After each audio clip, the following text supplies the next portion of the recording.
mostly on time today, just a couple minutes late. I thought I was gonna be late tonight. I thought I was gonna be late.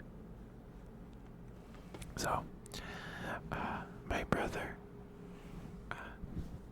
came home with the Daggerheart book and stuff. Critical Role's own tabletop RPG system, right? So, whenever my brother gets a new system or book or whatever, hey, he'll ask me to make a character so he can figure out how character creation works. And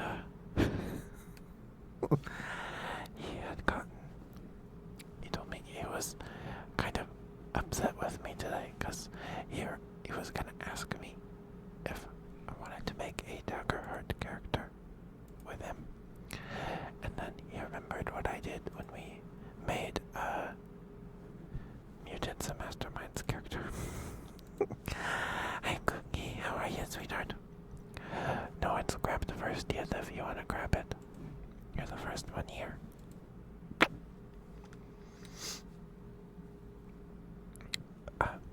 So, I've probably told this story before, and I probably will again today, so apologies.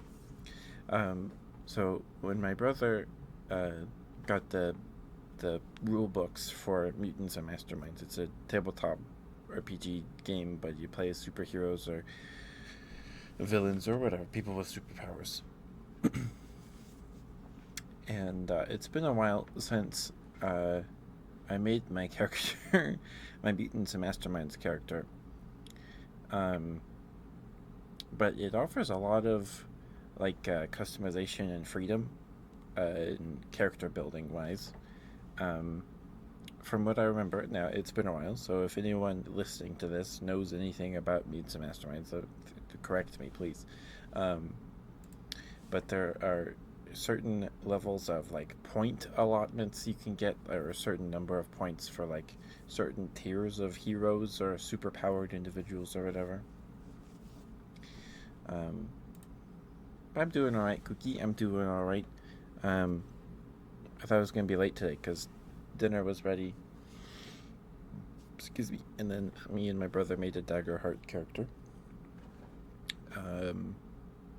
So I thought it was going to be late, but it wasn't actually. I was 4 minutes late because I got distracted a bit while setting up stream. But that's okay. Well, I'm good. I did some lawn work this morning. I had to do my neighbor's lawn and our lawn today because tomorrow I'm going to my grand uncle's to help clean up a room or something. I don't know. Something like that. So I had to do both today, which is fine. It's actually it was still hot today, but it was cool in the morning, so that was nice. It's been kind of cloudy all week, or partly cloudy. It's supposed to rain again on Monday, so hopefully in the afternoon. Not in the morning, but we'll see.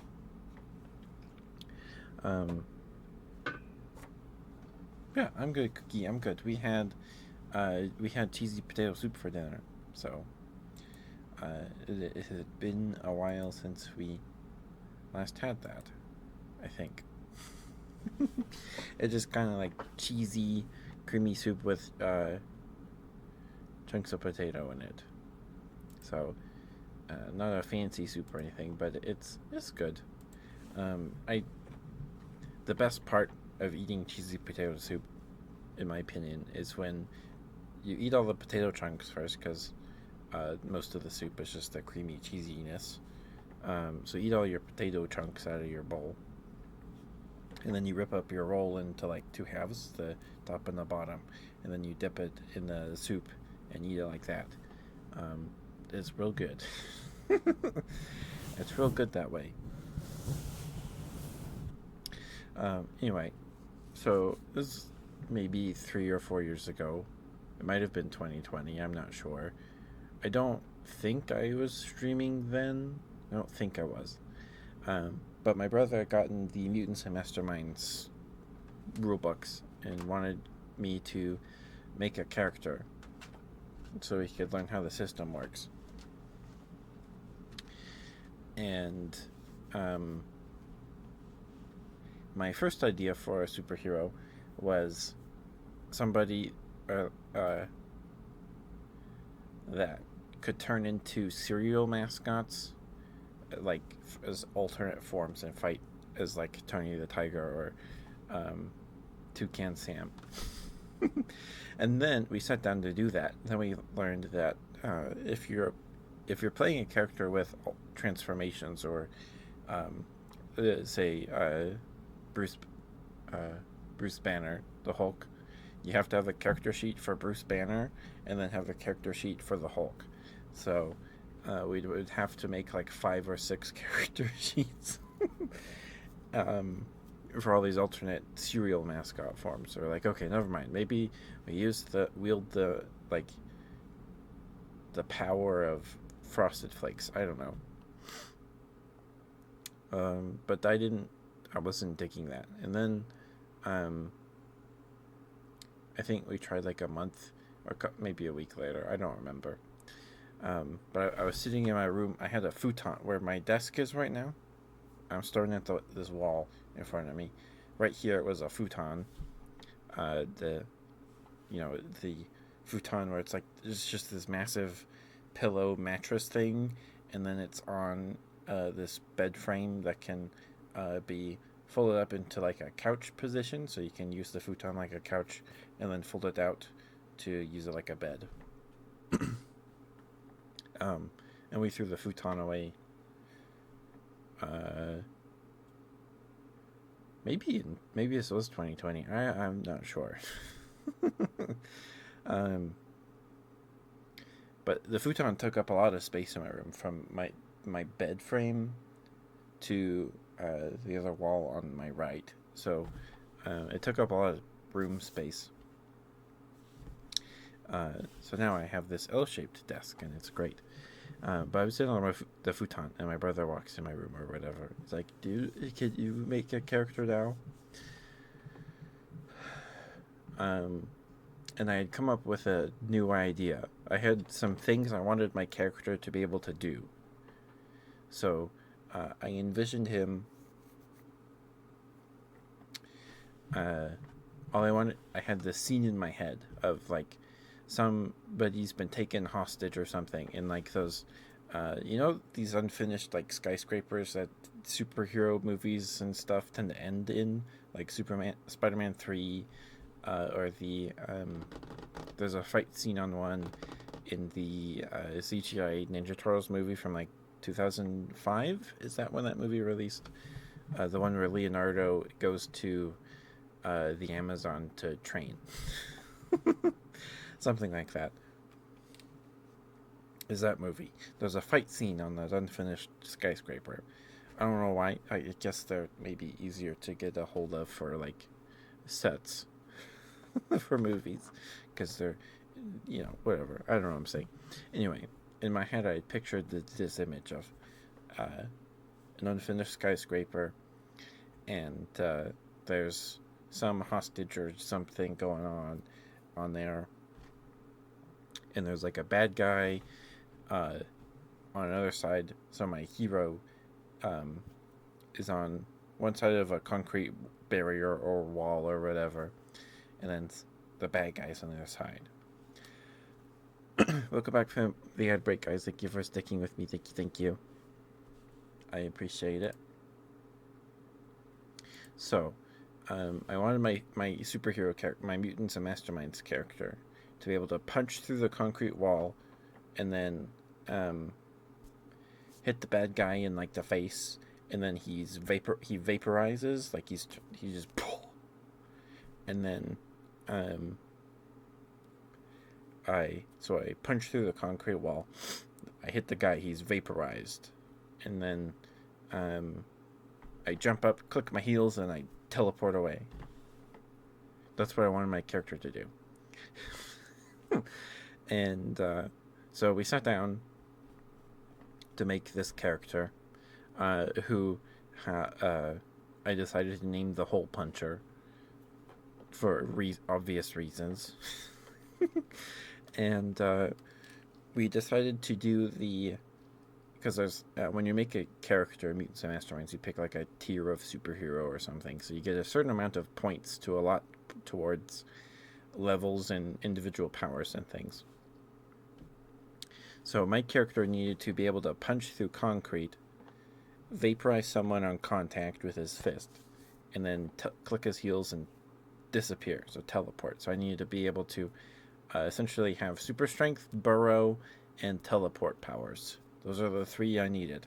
And to put levels into burrowing and things, and to have enough super strength, I think the basic, like the lowest amount of points you get was not enough. So I think we went the one up from that. So I put, and since I only wanted 3 powers, or you had a lot of points to allocate towards these 3 things. And again, it's been a while since I've made this character. So to be able to punch through the concrete, we took burrowing instead of super strength or something like that. I don't remember if we stuck with like him vaporizing or if I just punch him in the face. I think I put more points into burrowing and teleporting than I did super strength. Anyway, so I put enough points in burrowing because your burrowing level determines what sort of substrate and substance you can burrow through, you can dig through. And concrete was like middle or something, and then I was like, wait, I have a bunch of these points, I can just put them all the way through. So Hole Puncher can punch through adamantite or vibranium, whatever, these made up minerals, right? And he can teleport anywhere within a 2-mile radius, and his burrow speed is faster than his like running speed, so he burrows faster than he runs, which is an interesting thing, but consequence of this game system, I suppose. So we call him the Hole Puncher. Oh no, a thing that came out of actively building this character, I want him to be able to like burrow through walls while like holding a pose. So in my mind, I envision him as like some Stretch Armstrong build, where he's just like this buff guy wearing a Speedo, and he puts his hands on his hips, wiggles his toes into the ground, so he's technically burrowing, and he just wiggles his toes, and he can move like 10 miles an hour or something, like stupid fast compared to his running speed. So he is a public like transportation, like public works menace, because he just burrows through everything at like super fast, and if you catch him, he can teleport within a 2-mile radius, so anywhere within a 2-mile radius, so he's hard to track down. So when he fights crime, he just leaves ruts in the sidewalk or the road when he digs his toes in the floor, and then just so he breaks the sewer system a lot, and puts holes in pipes and subway stations, subway tunnels. Yeah, it was great fun, and my brother was like, "This guy is ridiculous," and my brother ended up he did run a Mutants Masterminds campaign, but dropped it fairly quickly compared to other games he's run, because the game was very he said the game was very hard to balance for, because all of his players had like crazy powers. And I asked him if his characters, because I wasn't playing in the game, playing in his campaign or anything. I just made the character so he could grasp how character creation works. And I asked him, have they met the hole puncher yet? He's like, no, I'm not putting him in my game. He'd make a mess. So the hole puncher has yet to see any play. I might have his character sheet still. Maybe. But I'm not sure. And then, so we were laughing at it. We were laughing while we were making the hole puncher because it's ridiculous what you can do with the Mutants and Masturbating system. You could do stuff like that. And we were laughing, and then we got done, and we told my dad, and then my dad was like, I want to make a superhero. I'd want my character to be able to make people poop their pants. Like, he has mind control powers, and he makes people poop their pants till they're dehydrated, and then they die. Okay, Dad. And then he thought it was so funny. I don't remember if we were talking, and then my uncle called, or if he called my uncle to be like, hey, listen to this. I think my uncle called my dad while we were talking, and then he was like, hey, brother, here's this superhero idea. You give them incontinence, or whatever the word's called, and they just poop themselves to death. And my uncle's like, yeah, that's real funny. But we're like, okay, Dad, that's disgusting. But I made a Daggerheart character today, and I didn't roll any dice. There's no dice involved in character creation, which I miss. I like rolling dice to make my character. One of my friends ran a Halloween spooky one shot for us 4 years ago. It was either 2020 or 2019, something like that. And I remade my first ever D&D character, Tolfar. He was a dwarf fighter, and my friend who used to live down the street, and then their family moved a few years ago. And he's the guy that taught me how to play Magic, and D&D, because he ran a 3.5 campaign for me, my brother, and some of the other neighbor kids in our church congregation or whatever, because we all knew each other already from scouts and church and stuff. Anyway, I made Tolfar, a dwarf fighter,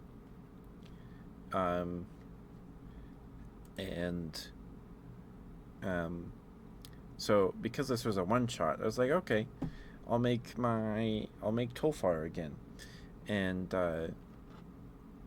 Tolfar gave me this love of just doing stupid stuff in combat, just because it's, you can say, if you're not playing a spellcaster, if you're playing a barbarian, really, all you can really do while you're raging is, I hit him with my battle axe again, and I attack with my battle axe. That's not super exciting. So Tolfar gave me this love of grappling and just punching dudes. And doing things that are kind of goofy. Because there was one day we were all at my friend's house. We were playing D&D, and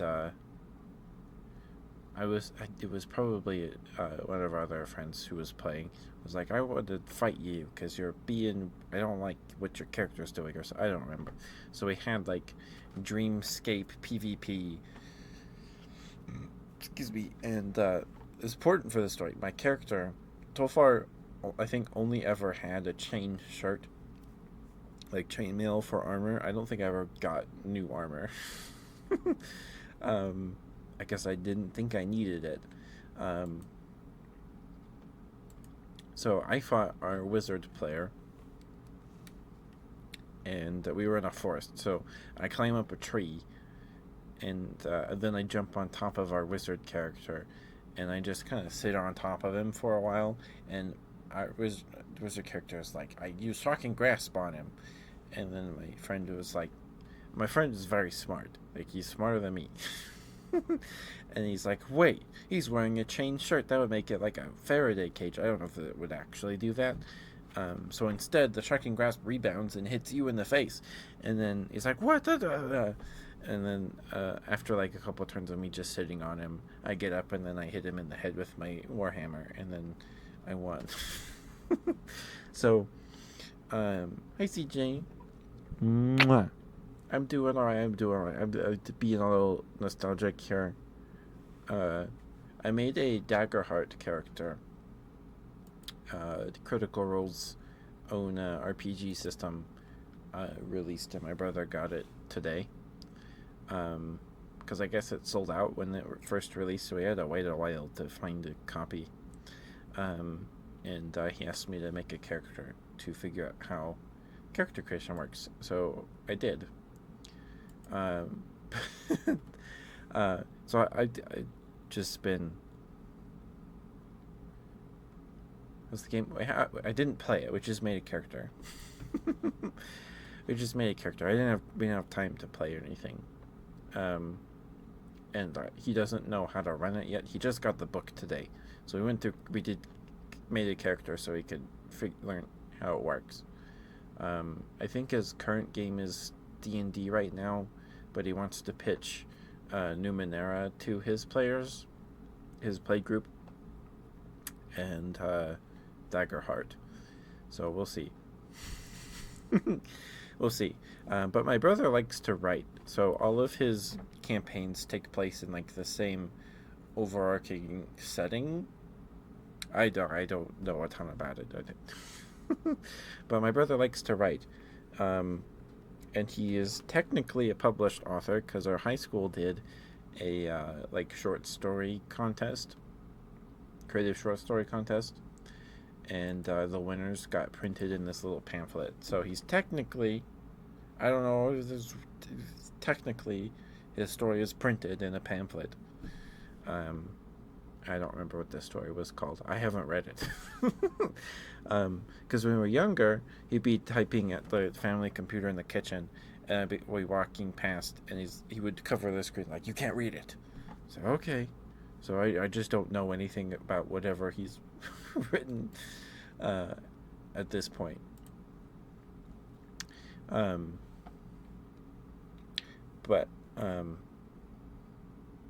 I was just going over because Daggerheart, this character creation is very streamlined. It's very straightforward. There's no dice rolling at all.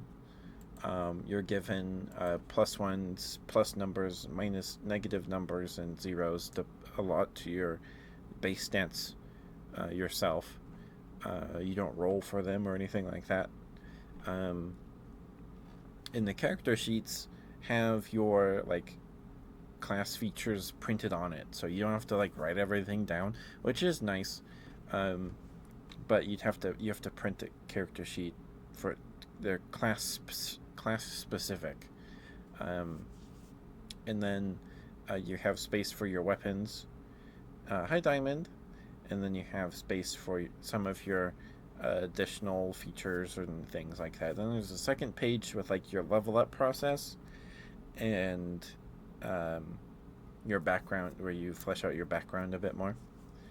I'm good, Diamond. I'm good.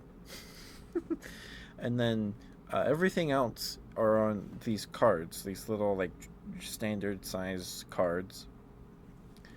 For your background, or how you were raised, has first been claimed. Not today. If it says it's not available, I don't know what to tell you. First has not been taken yet. Congrats on getting first, Diamond. Mwah. But Daggerheart, so you have your character sheet, and then you have these cards with there's cards for your specific species, and then your class or your and then your subclass, because your class itself is contained on these two papers. I think the leveling goes up to 10 from what I could tell. So I don't know how long Daggerheart campaigns would be, but maybe you stretch that out. Maybe that process from level 1 to 10 takes a while. I don't know. So you have your standard RPG classes, and then they added 2, I think, that are like a little different. I don't remember what they're called.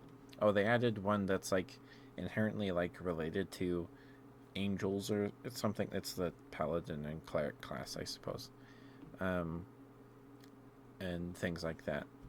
I picked rogue, and there's a ton of playable species. There's a ton that you can pick from. There's the standard ones. You got your human, elf, dwarf, orc, halfling, and then you have some very interesting choices. You have, they call them clanks. They're called clanks. They're just robot people. And then there's frog people. There's dragonoid people. And then cat people. Monkeys. You can play as like an ape or monkey person. Goblins, fae or fairies, giants, myconids. I don't remember what they're called. Hold on. That's what I picked. Fungrel. They're called fungrel. Am I missing any? Probably. Oh yeah, and then there's furbolgs and satyrs. I think that was my dad sneezing. Sorry if you guys heard that. So you have a lot of like species, or they're called ancestries in the game. So there's a ton to pick from, and a lot of them have like, you could do like crazy stuff with being like a robot person. There's probably a ton of flexibility in like what kind of robot you are, what your functions were, things like that. And you get like 2 racial abilities. You get the frog people. You can take a stress, so stress builds up. You expend stress, or you gain stress to like exert yourself to do like spells, certain spells and abilities. When your stress meter is full, you take more damage. Hi Ninetail, hi Crid. Is that a mushroom? Oh no, you're choking something. How are you, Crit? How you doing, sweetheart? So I picked the mushroom people, and every class has 2 subclasses, at least in the base book. My brother says that they seem to have made homebrew very easy and accessible in Daggerheart, because the classes seem to be I don't know if they're simple. I've not played the game yet. Thank you for the water, Minori. Thank you. I was about to drink some water.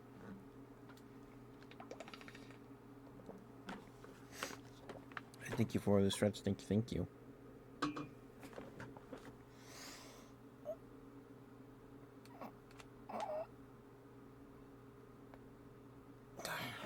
You're full of sushi?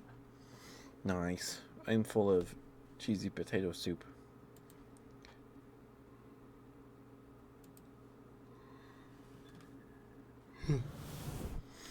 Jealous? It's one of my... Oh, sushi. I've... Airplane? Either airplane or a jet. There were two jets I heard this morning.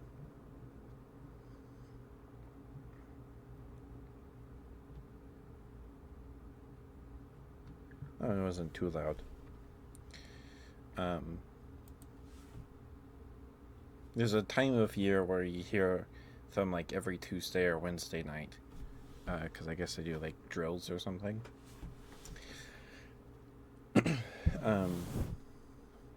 Was tasty. That's good to hear. I was just rambling about. I made a Daggerheart character today, Crid. I don't know if you follow Critical Role or anything. I have not watched Critical Role in a while, but my brother got his hands on the Daggerheart book today, so he asked me to make a character with him so I can learn how character creation works. But please go follow Minari if you're not already. She's awesome. She's a pretty wolf lady. There's no question anymore if she's a fox or a wolf. It's a wolf. She's very cozy, very sweet. She's very funny. Her ASMR is amazing. Please go give her a follow if not already. I imagine if you're here though, you are already following her.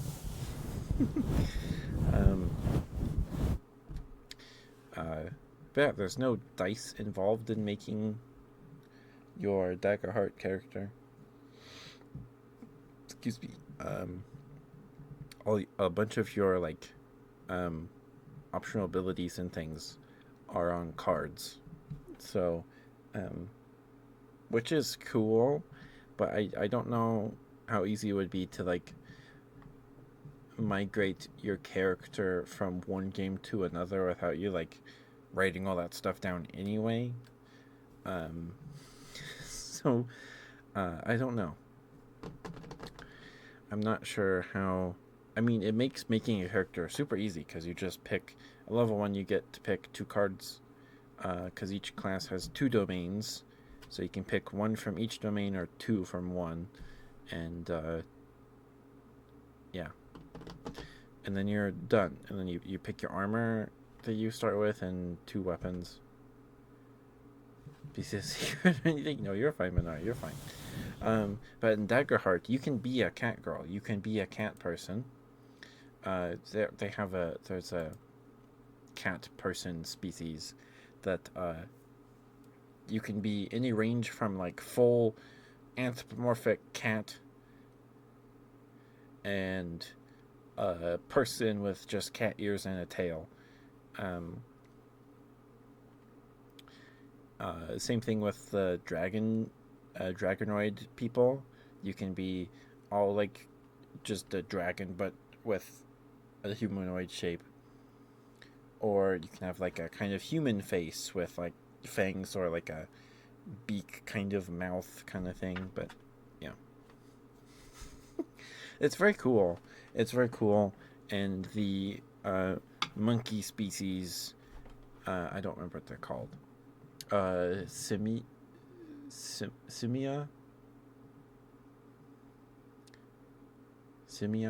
something like that. So you can be a monkey man, an orangutan man, a gorilla man, or any of those. It's a woman as well.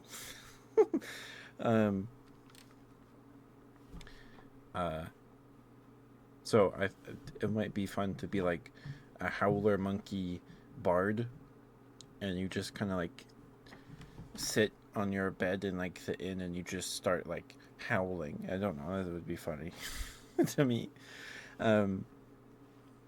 Mandrills, yeah. I think one of the sketches in the book was of a baboon or mandrill on all fours and stuff. It's your favorite monkey. They're very cool. Mandrills are cool. But yeah, there's lots of racial options or ancestries. They don't call them races anymore.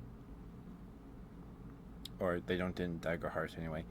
And it's hard for me to be like, oh yeah, it's called ancestries now. Just because I've been calling it the racial features and things forever. So, but yeah, you get like in the fairy ancestry, you can be like a pretty little fairy lady, or you can just be a bug person. Like you can just be a 2-foot tall beetle lady, if you wanted, with like one of those the big rhinoceros horns on your forehead. You know, there's tons of like, there's no like strict guideline options for what your character's species looks like, which is very cool. That's super cool. So yeah, the cat people in Daggerheart are kind of like Khajiit from Elder Scrolls, where you can be a Khajiit that's just a cat that can talk, or a cat person, or a person with like cat ears. Can you be a cute little bear boy? No. I mean, you could be a clank. You could be a robot person, but puppeting like an android, like a animatronic toy, like a for real friends, but you're a teddy bear, animatronic teddy bear. Like you, that would be funny too. You're just a fantasy Tickle Me Elmo. That's your character. That'd be funny. I don't know. You probably wouldn't be able to do very much. I mean, it's fancy. You could do whatever you want, but you could be like a robot, but you have like fabric skin, and you have a button on your belly. Someone pushes it, and you just belt out. Where's the stupid jokes? That'd be funny. That's good too. That's good too. I should have Tickle Me Elmo.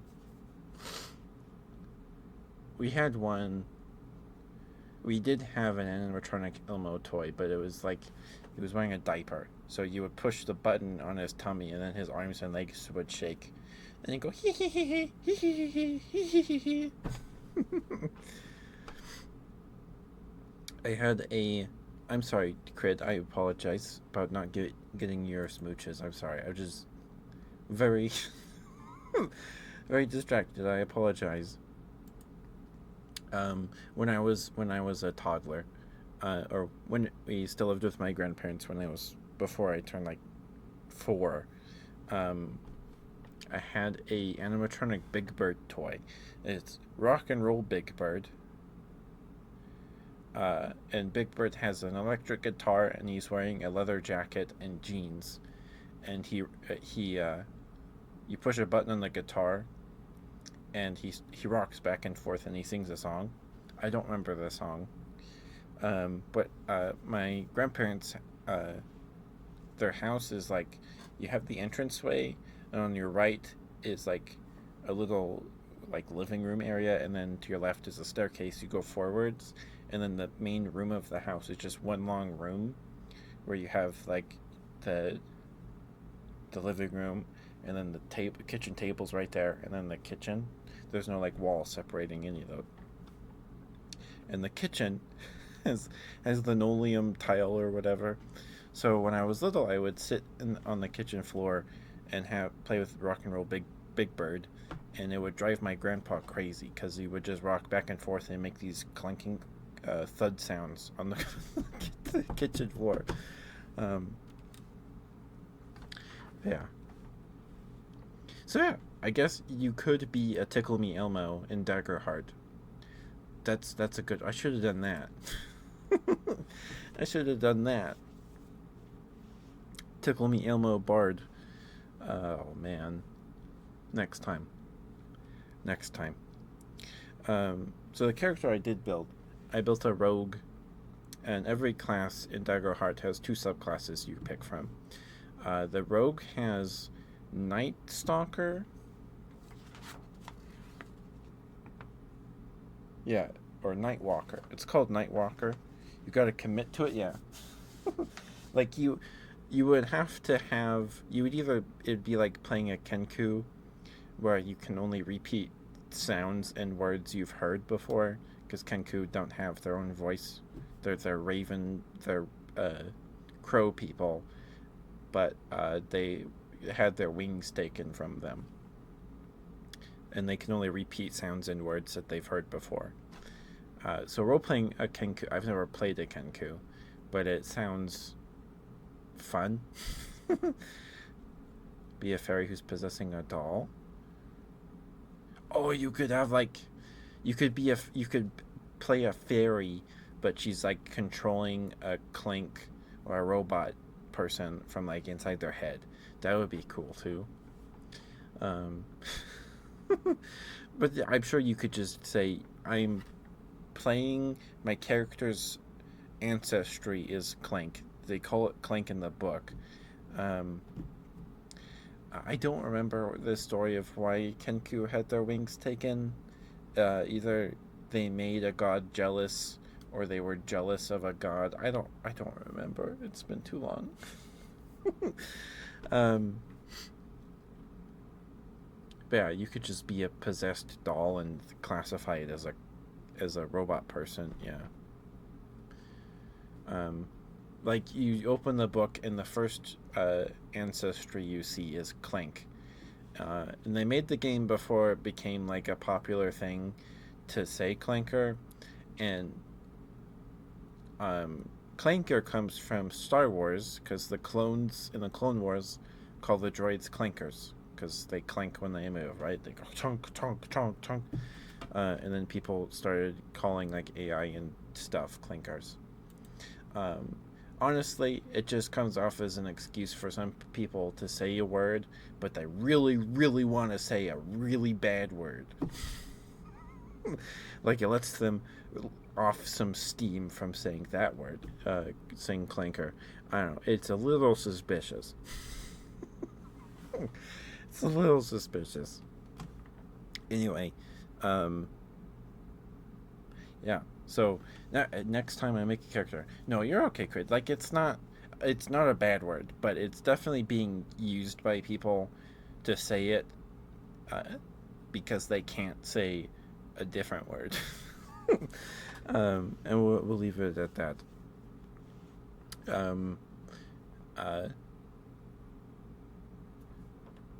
Yeah, it's like, I don't know, they use it to like be mean to AI or something, or those little carts that deliver your pizza to you. I don't know.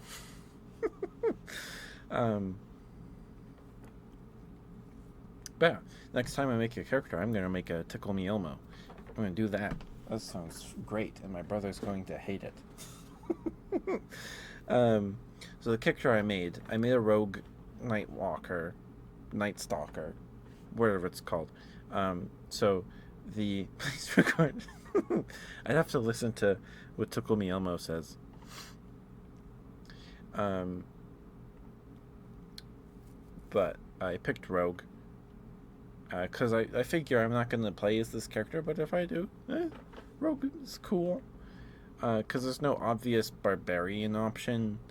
There's like a class that seems to be like a fighter thing, and then there's a class that you could be to be like a bigger fighter. But no like thing is like, oh, you get angry. Oh, I did forget I forgot an ancestry. You can be a giant tortoise man or lady. That's very cool. You can be a turtle person. I think I forgot that one. And I really like the design of their goblins. They're like tiny people with giant ears. They're like tiny bat people because they have giant ears. They have big eyes. So their one of their ancestral traits is that they can, if someone or yourself are going to be attacked within close range, you can give yourself or an ally you see within close range like a +1 to evasion, because you have your big ears and big eyes, and they're very cute. They're very cute. But I made a rogue. I picked the Nightwalker because it seemed cooler. The basic ability you get from the subclass is if you're standing in a dark or shadowy spot, you can teleport and appear within another shadowy or dark spot, and then you're instantly cloaked, so you're instantly hidden. So you get your sneak attack off, which is very cool. The other rogue subclass is called the Syndicate, where wherever you go, like any big settlement or city, yeah, it's like Shadow Step, or like Misty Step, but only inside of shadows. That's probably what Shadow Step is. I don't know. But the Shadow Monk. Ah, okay. The Syndicate. You get. You, it seemed like a lot of work. Because you have to. So the Syndicate, whenever you're in a bigger city or a place of, importance, you'll always know at least one person. So you have to come up with a bunch of names, and then if that person likes you, or like if your exes, or if they owe you a favor but they'll be hard to find, or if they'll help you out but you have to give them something in return, or if they hate your guts. And then at higher levels, they essentially work as like a ranger companion in some ways, where they'll take a hit for you at higher levels of your syndicate subclass, or they'll give you an item, like a mundane item to help you with the current situation. Or if you're in combat, if you like get a crit or whatever, they'll shoot the guy from the shadows and then disappear, kind of like a mysterious man in like Fallout 4 or in 3 when you use VATS. The mysterious stranger. But that just seemed like a lot of work. Coming up with a list of names and if they hate you or not. So I went with the Shadow Walker because that seemed cooler to me. And I made a fungus person. I made a fungrel.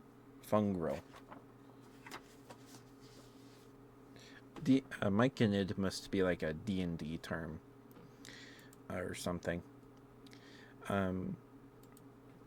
But because you can move, teleport, and move through shadows and stuff, I was like, okay, a myconid, but they're like an inky cap mushroom, so they're already like dripping with like dark mushroom goop in the shadows. I thought that was cool. He doesn't have a name or anything. But I thought that was cool. Now I want to play as Tickle Me Elmo. That's genius. That's genius. Oh man.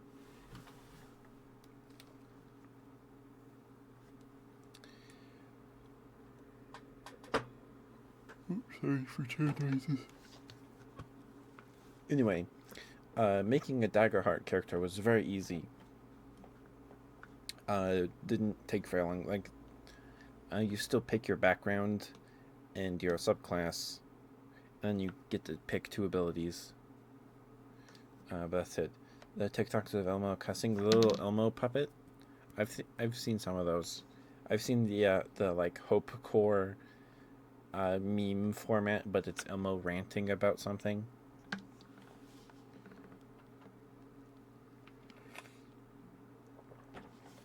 Rage, high pitch, etc.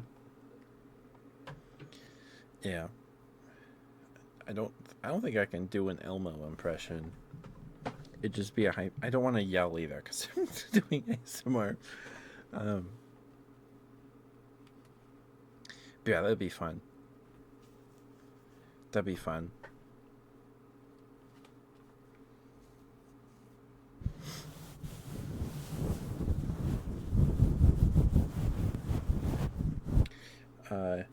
Yeah, the Daggerheart character creation process was very painless. You don't roll for your stats. You're given certain numbers you allocate yourself.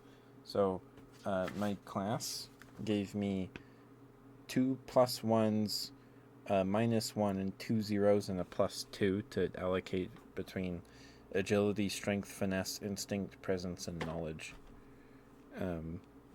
And then all your class features, and things like that are on the papers. So, yeah.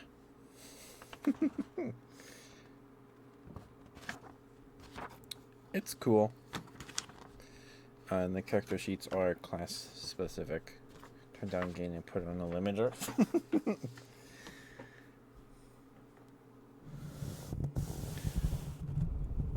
I don't know if it's the same person that does the TikToks, but there's I don't know how old this is. Let me look it up. There's a cover someone did of Africa by Toto, but it's Elmo singing it. Elmo sings Africa by Toto. It's how many views does it have? It has 4.1 million views. So if you just search Elmo sings Africa by Toto, 7 years ago. And it's not AI because this was 7 years ago, but it's somebody with an Elmo puppet, and they do it. They made a little music video of Elmo singing Africa. Excuse me.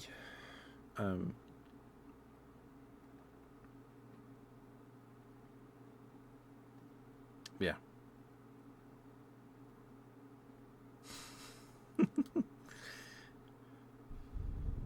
I like Elmo memes. They're great. I sometimes, for like a comfort thing, I'll just like look up Sesame Street segments on YouTube, and watch those when I'm laying in bed. And there was an episode of Sesame Street where Elmo wants to play with Zoe, but Zoe got a pet rock named Rocco. No worries, Minari, no worries. Please take care of yourself. Yeah, with Rocco. And they go to get, oh, what does Elmo say when he storms off? Where are you going? What does he say? Oh, I don't remember what he says.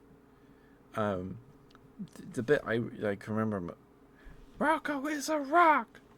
So they go to Hooper's store, and they sit down to get a cookie, and Zoe orders a cookie for Rocco, but it's Elmo's favorite cookie, and it's the last one.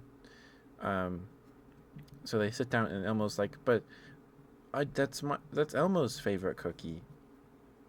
Oh, Alaska. Where are you going? Alaska. It's easier if you drive. Ah! It's so good. It's so funny. But Rocco, Elmo really wants to. It's like an oatmeal cookie or a snickerdoodle or something. Elmo's like, but Zoe, that's Elmo's favorite cookie, and Rocco's a rock. Man. But I like watching Bert and Ernie segment compilations because they're just always so great. I love Bert and Ernie. I love Bert and Ernie. 1, 2, 3, 4. Wash the window, scrub the floor. I don't remember the whole bit. I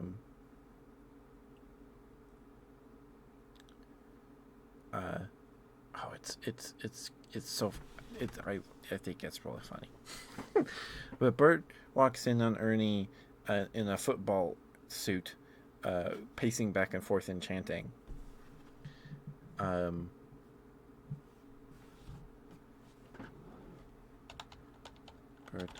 and Ernie football. Let's see. Went to the James Dean Festival. I don't know what that is.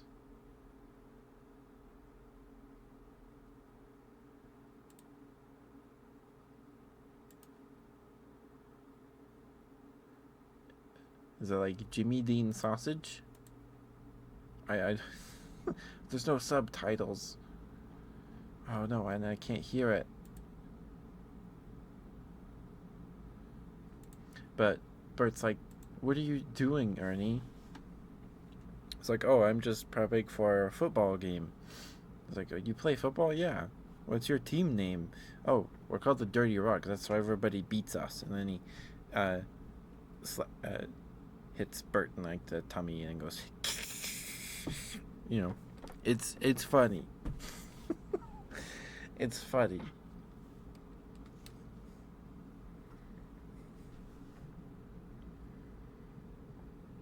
Different booths in a car show. Oh, okay. James Dean. We have something like that here. It's a car show. It's like a retro car show and stuff. Anyway, are you still here, Crit? I'm so sorry. Your favorite Pokemon? Oh no. But yeah, I made an Inky Cap, Mushroom Man, Shadow, Nightwalker Rogue. Sock and throw. Throw and sock. Sock and throw. Yeah. Their sock and throw feel weird, but then you have Hitmonchan, but Hitmonchan doesn't look nearly as human as Sock or Throw. Like Sock and Throw have like the scaly looking like skin texture, but they wear human clothes. Is Hitmonchan's like outfit, is that clothes or is that just his skin and like scales? I have no idea. A famous actor in the 50s. Oh, okay. With both of them in it? Is there not a Pokemon game with both Sock and Throw in it? That's sad. Although, you know, they're meant to be counterparts, I suppose. But I think they, if you, removed of context, I think they definitely feel like more of a pair than Hitmonchan and Hitmonlee, for sure. But that's just because Hitmonlee is like a Looney Tunes character, but with arms and legs. Like, Hitmonlee reminds me of that like heart monster from Looney Tunes, but with like springy arms and legs. The gloves are skin, but his clothes are just that. Okay, that would make sense. That makes sense. But yeah, Daggerheart seems like it would be pretty fun.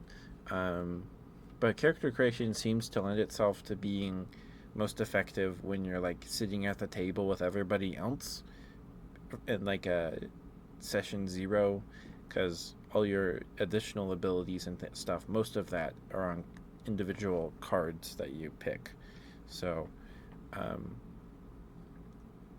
yeah, so you wouldn't want a table of everyone playing the same class unless you have multiple sets of the cards, I suppose, or you write down what they do. But yeah, I did miss the act of rolling dice to make a character. That's why I was talking about my dwarf character earlier, like 30 minutes ago, because he was my first character, and I remade him for a one-shot one of my pals did one October years ago. It might have been 2019 or 2020 at the... Yeah, it was not 2021. And I remade him. And Tolfar birthed me this love of just doing goofy stuff in combat because it's more fun than just saying I hit him with my axe or hammer. It gave me this love of grappling enemies and like pinching their eyes or pinching their, you know, and that's fun playing as a dwarf, but you can't like, you don't have like claws, you can't do a bite attack. I mean, you could still bite people as a dwarf, but that's why I liked playing I like playing as lizard men because they have sharp teeth and claws and can do things with them. And when you play a barbarian, you tend not to have much to do besides hit them with your weapon, So having, you know, grappling people or playing as a kobold was fun. I've played as a kobold rogue, uh, and kobolds, by their very nature, they fight dirty because they're tiny little dog dragon men, right? They're little dragon men with dog noses and dog ears. Um,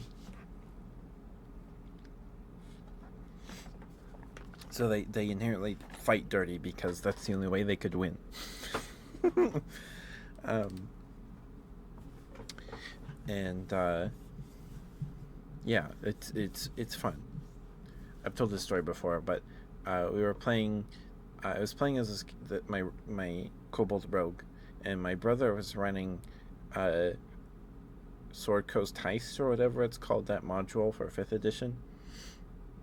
And the other characters went off to go buy stuff, and my character was home by himself. So I was like, okay, he's just gonna go take a nap in this massive bed, or at least massive compared to himself.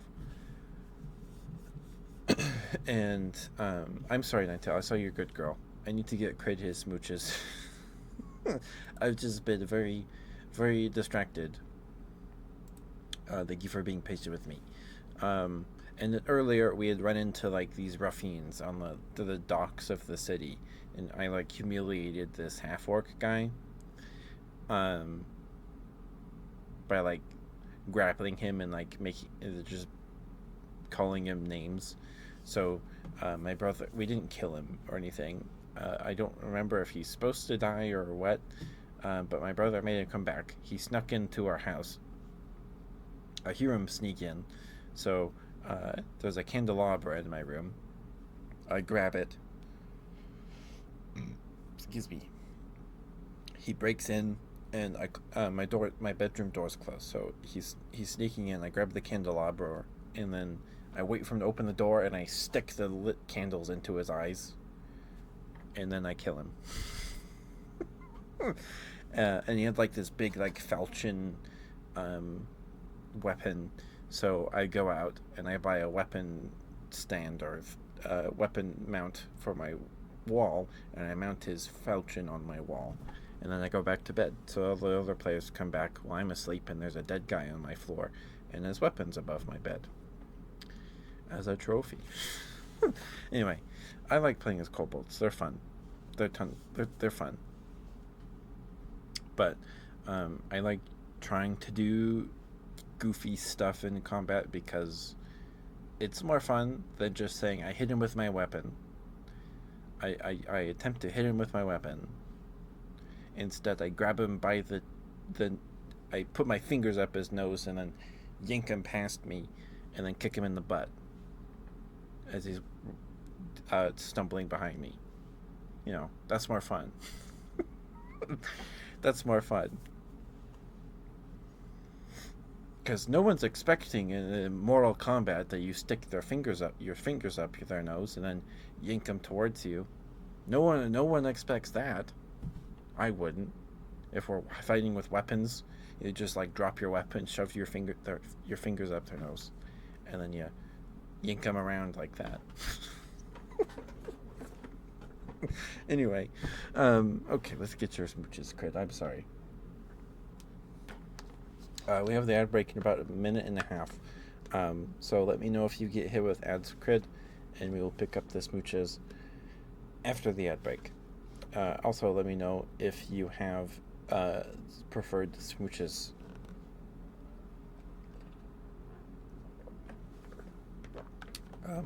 Smooch preference. Mortal Kombat.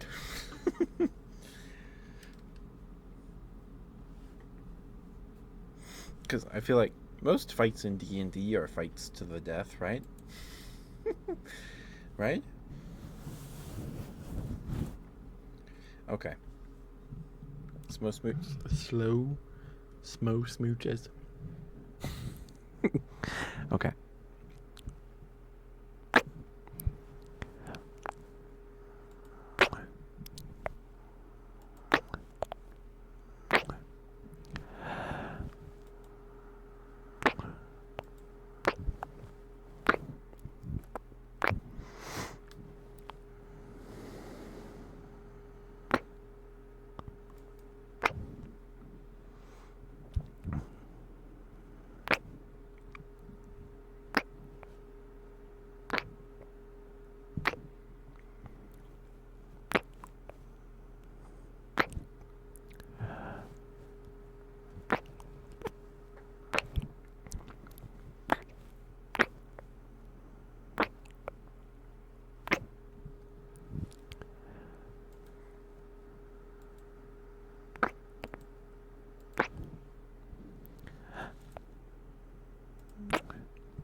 Hi, Sucrose. There's an ad break right now. I apologize. I apologize if you get smacked with ads.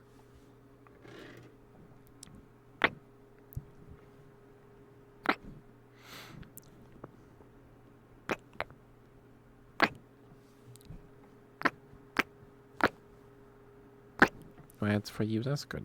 I doubt people actually got them. I haven't gotten. I don't know if it's just because I've been watching people lately that I have gift subs to, and maybe that's what's going on. But I don't see ads on Twitch very often. I don't know if I have like a super backlog of like cookies or something, and it's like breaking things, but I don't know. I don't know.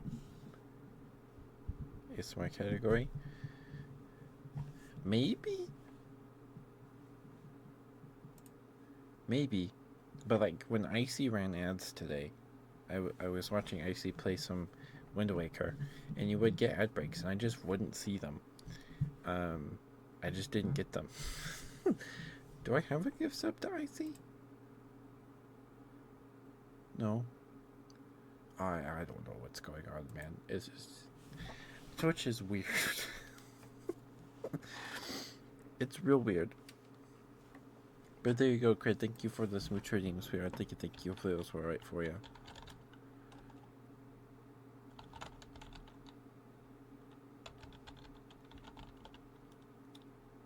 Alright, an enigma. Yes. But please go follow Sucrose if you're not already. She's awesome. I imagine if you're here right now, you are all already following her. But go follow her if you're not.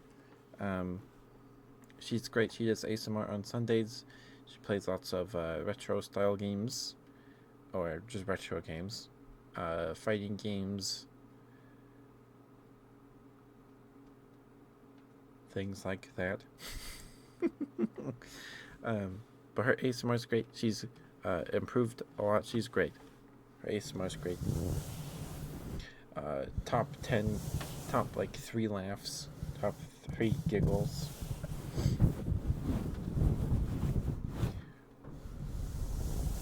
And her model is very cute. And she has a goth form, and everybody likes goth forms. Right?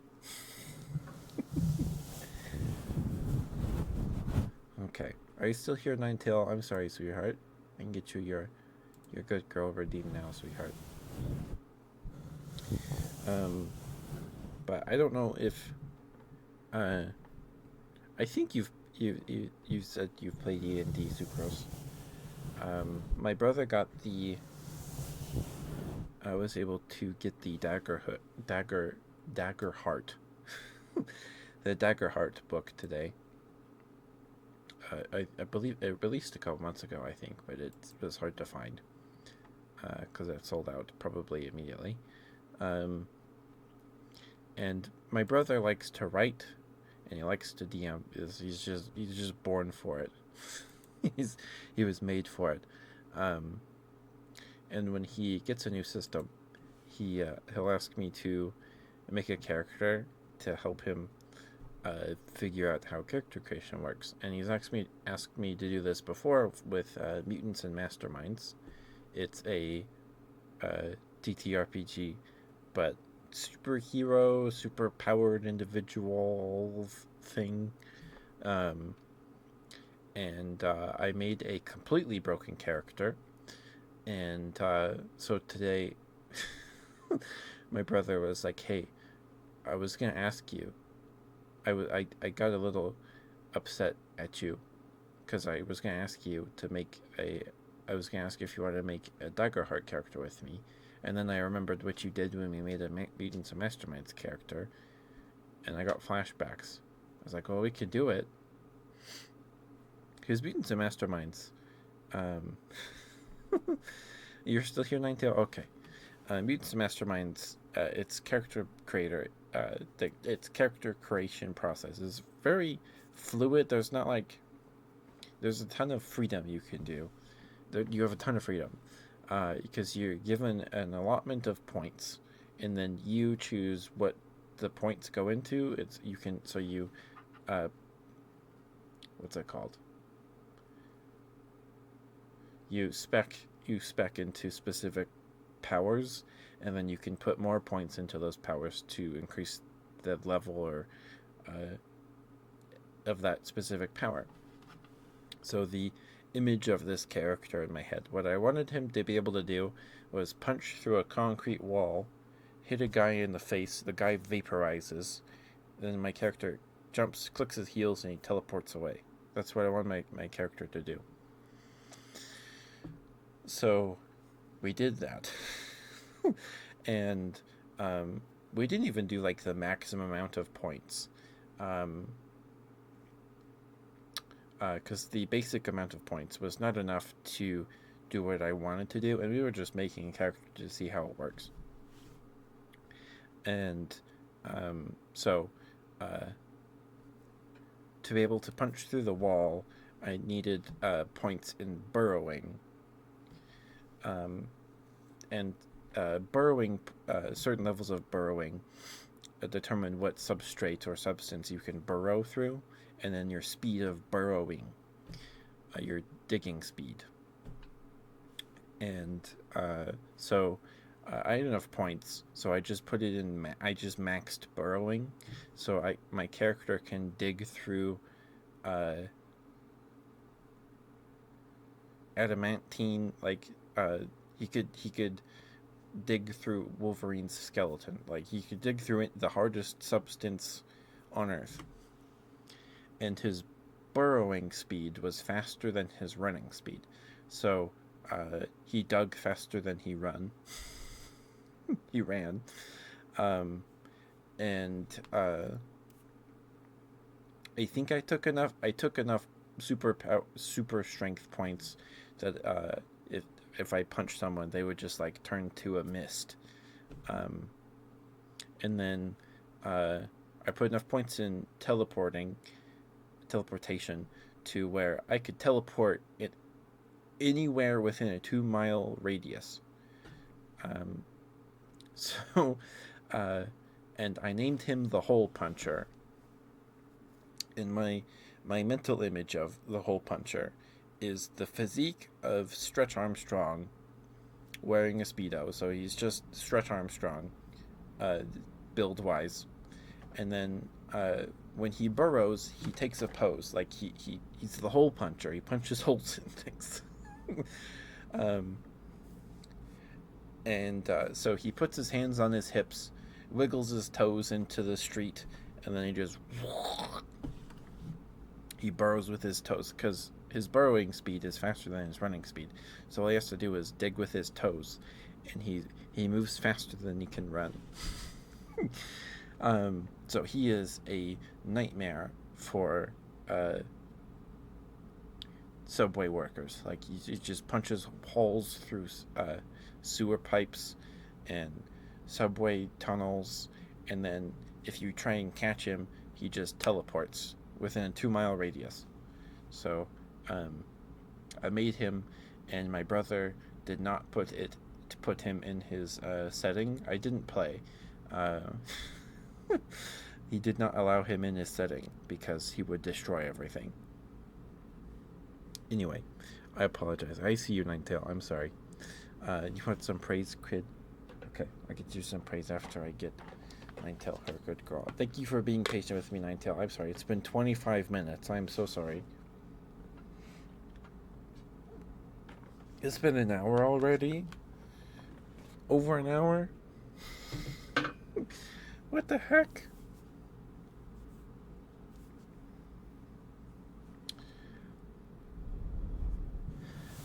But yeah, making a Dagger Heart character is very fun. It involves no dice, but you need cards. It comes with the book, came with the cards, so because I don't think you'd be able to play without them. Maybe you would, but you'd have to write everything down. Anyway, it's a very cool system, and it has things inherent in character creation to give your character relationships with your other players' players' characters. So you go into the game with pre-established, like, hey, my character asked you to do something that got us both in trouble, and then I asked you to do a favor for me, but you're not sure you can do it and stuff. It's okay, you're just running away from Teto. Oh no. Did you make Teto angry? Oh no. Alright, let's get you your good girl, Ninetale. Thank you for being patient with me, sweetheart. Ninetale. You're a very, very good girl. Good.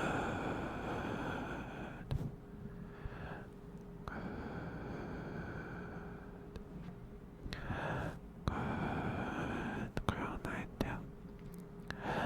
Ninetale. Thank you for being who you are. Oh wait, I'm getting ahead of myself. With kindness, I see. Thank you for being here. Thank you for lurking and chatting and spending time with me on the streams. Thank you. And always good to see you, sweetheart. Always good to see you. Thank you. Oh, and you worked very, very hard this week. And I'm very, very proud of you.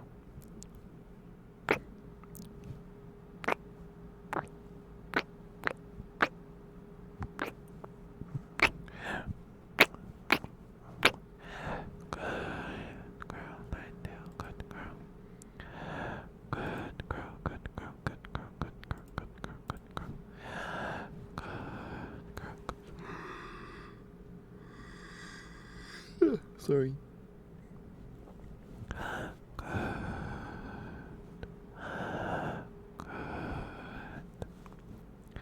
Good girl, Ninetale. Good girl, good girl, good girl, good girl, good girl, good girl, good girl.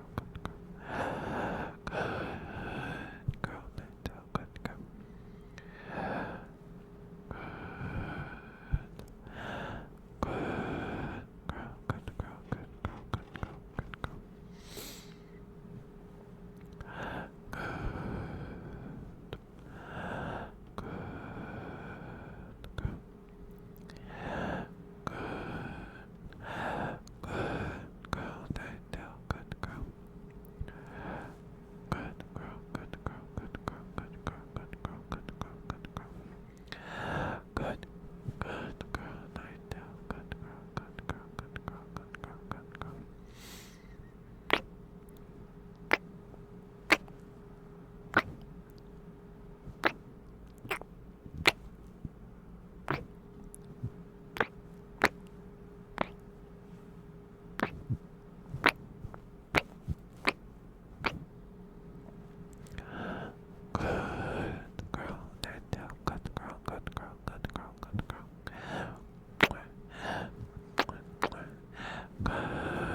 good girl, good girl.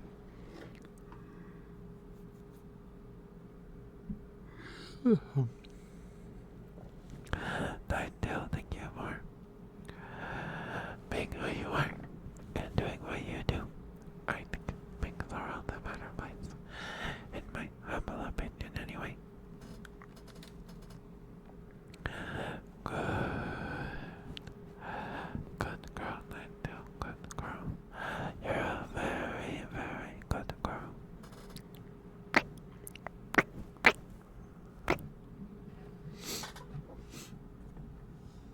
Sorry about the sniffles. Good girl, Ninetale, good girl. Such a good girl, yes you are. Yes you are, such a good girl. Very, very good girl, Ninetale, yes you are. Yes you are, such a good girl. A very, very good girl, yes you are. Yes you are, such a good girl. Good girl, Ninetale, good girl, good girl, good girl, good girl, good girl, good girl, good girl, good girl, good girl. Good girl, good girl, good girl, good girl. Look at you, such a good girl, yes you are. A very, very good girl, yes you are. Yes you are, such a good girl. Mwah, mwah, mwah, mwah.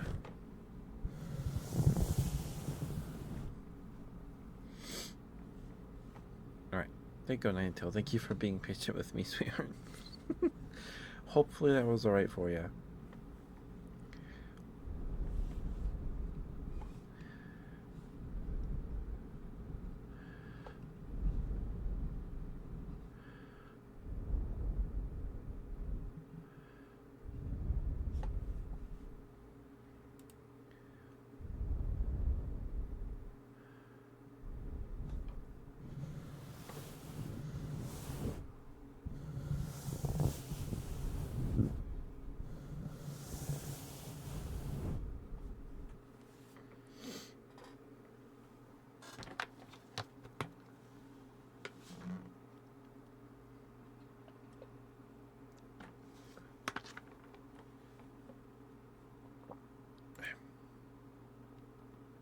Thank you, Ninetale.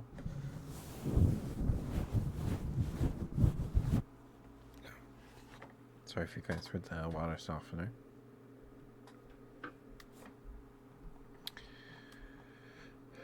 Okay, are you still here, Crit? I can give you some praise now. Thank you for being patient with me, Crit.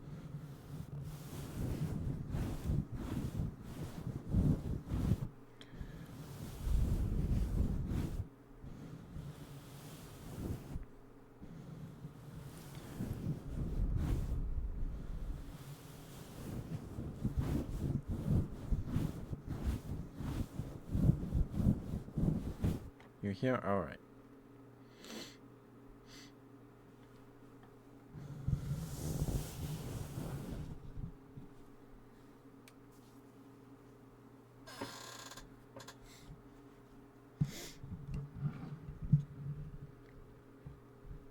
Have we gotten any live action remakes of Pixar movies? I don't think we have, right? Probably not. Not yet. Okay. Because I was thinking, like, they could give us a toy. Like, that would be really dumb.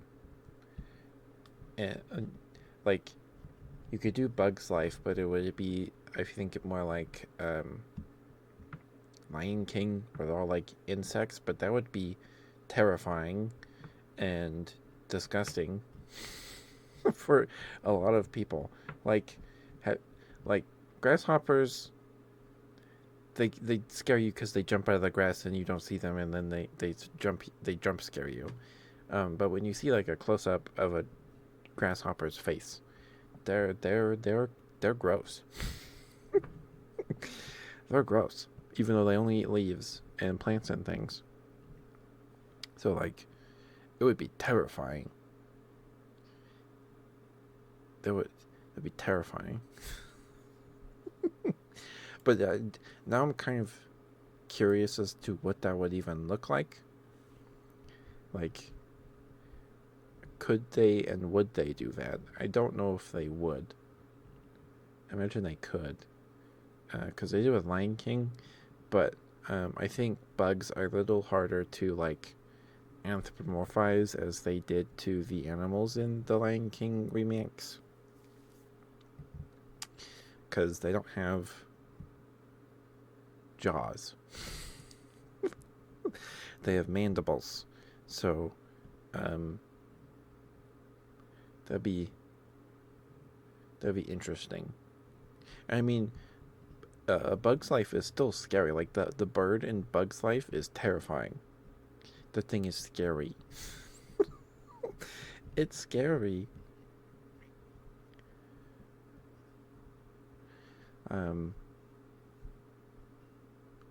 I don't know. Maybe in like 10 years, maybe sooner than yeah, probably in like 10 years, I could see them doing like cars, and it just being cars driving around that they have like, although that would be really stupid and boring. Because I don't know how you would do that. Because there's the bit where like Lightning McQueen sticks his tongue out. So you would either just do like photorealistic cars with mouths and giant eyeballs, or eyeball. There's just an eyeball with 2 irises.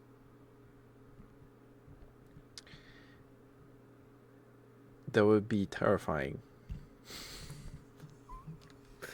That would be terrifying. Well, maybe then it would prove the Pixar theory, and then it would confirm that the cars in the Cars Pixar films are insects that evolved to just be cars.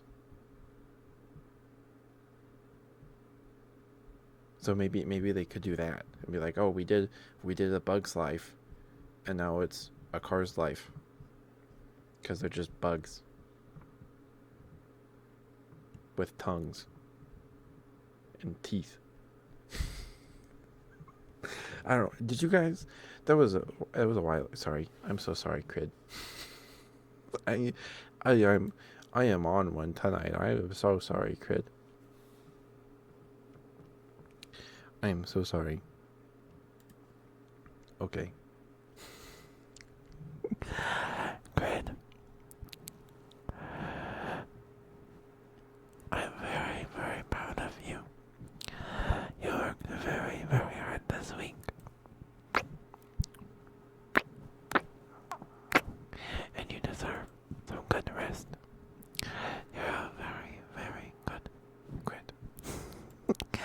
And I'm very proud of you, Crid. You work very hard.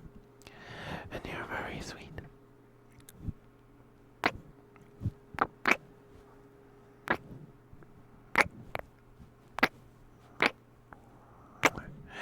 I'm very proud of you, Crid.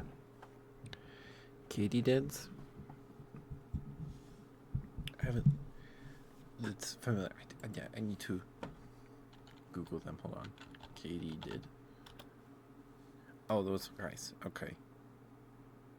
I think the last time I saw a katydid was when I mowed the backyard, and there was one in the lawn.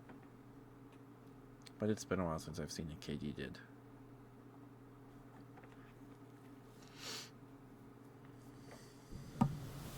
They're scary and you love them. The one bug, like, I hate, besides earwigs. I hate earwigs. They're just gross. There's nothing likable about an earwig. I have luckily not seen one in a long time. But, the bug I hate the most are, June beetles. Because,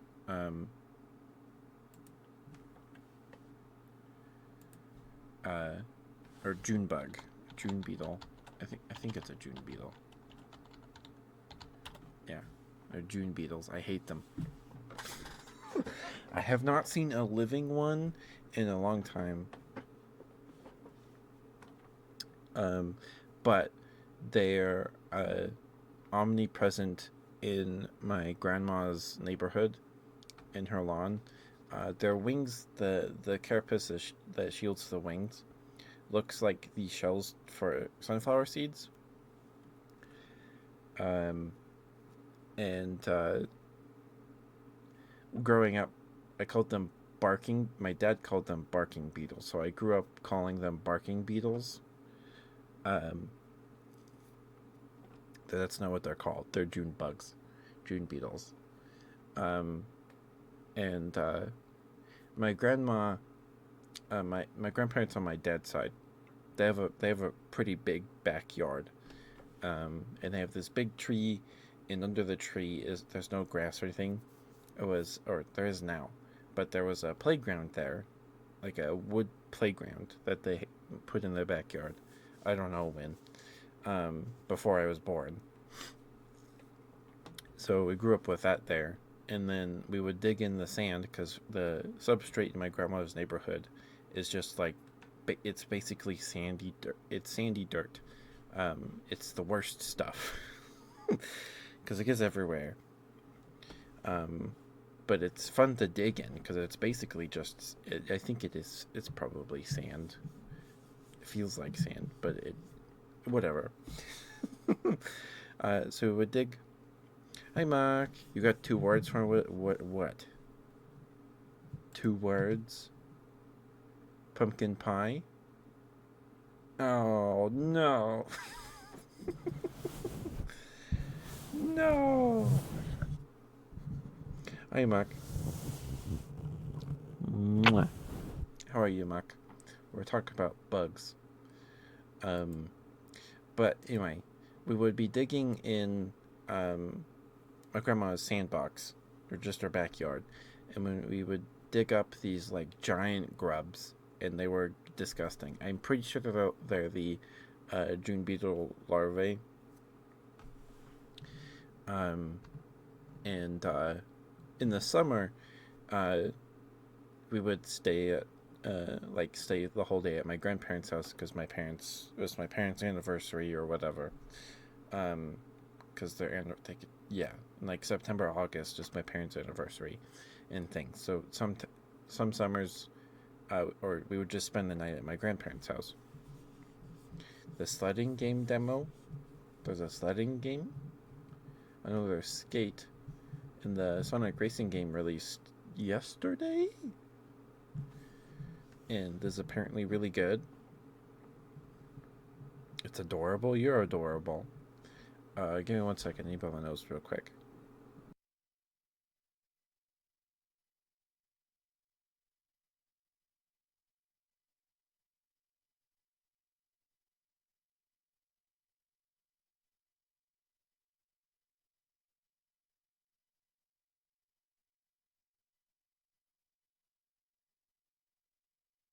Okay, sorry about that.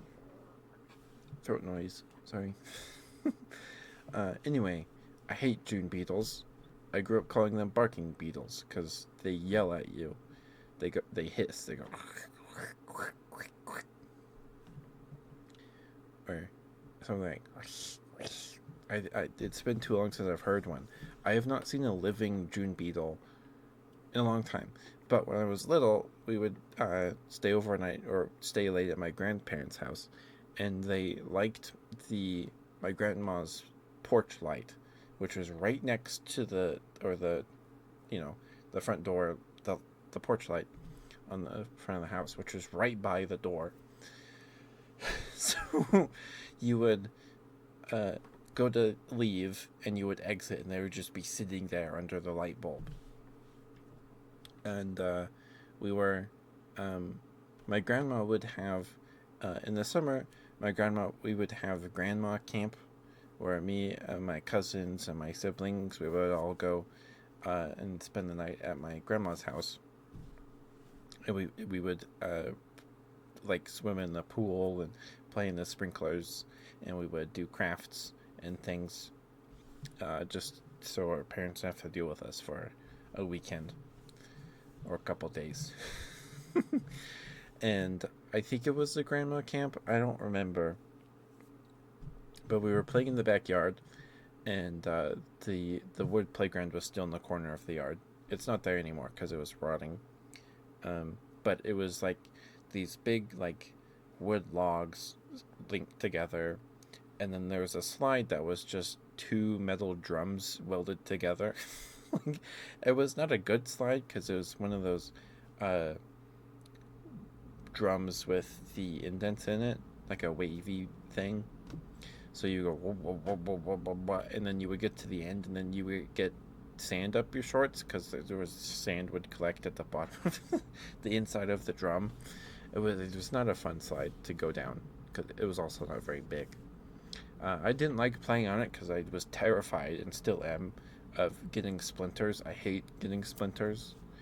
I got one the other last week, either last week or 2 weeks ago, in my pointer finger, and I dug it out with a nail clipper. I hate it. I hate them. Um, but we were playing, and I was having a good time. I don't remember what we were doing, or I was either going inside to get a drink of water or coming outside, and then a June beetle landed on my left arm. Uh, and it was like, oh, and then I started shaking my arm, and it wouldn't let go because and it's a beetle, so they have the hairs on their feet and things, so it was grip. I could feel it gripping my arm. And then it started hissing at me. So I'm just shaking my arm, like, get off, get off, get off. And it made me cry. It was scary. And I've hated them ever since. Um, but luckily, I haven't seen a living one in a long time.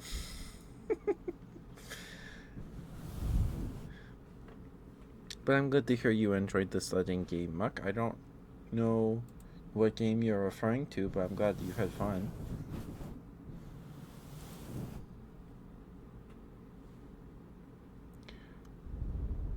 What's it called, Muck?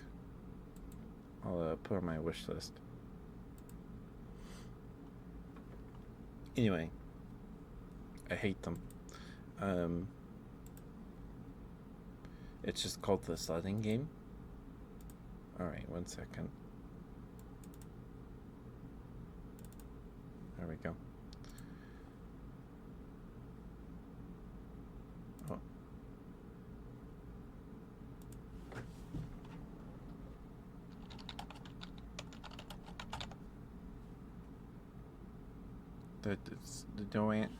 There's nothing.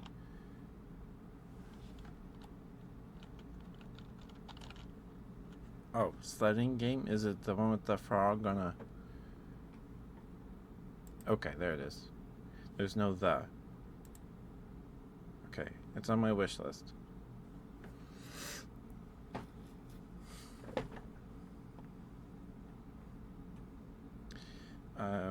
Thorn asked me to play some demos, so we might do that on Tuesday.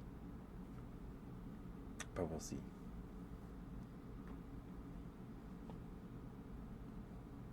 I like the cute little guys.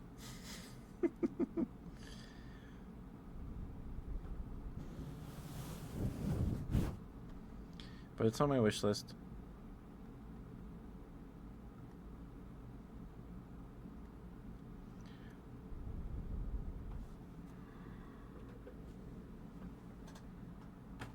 Do you play D&D, Muck?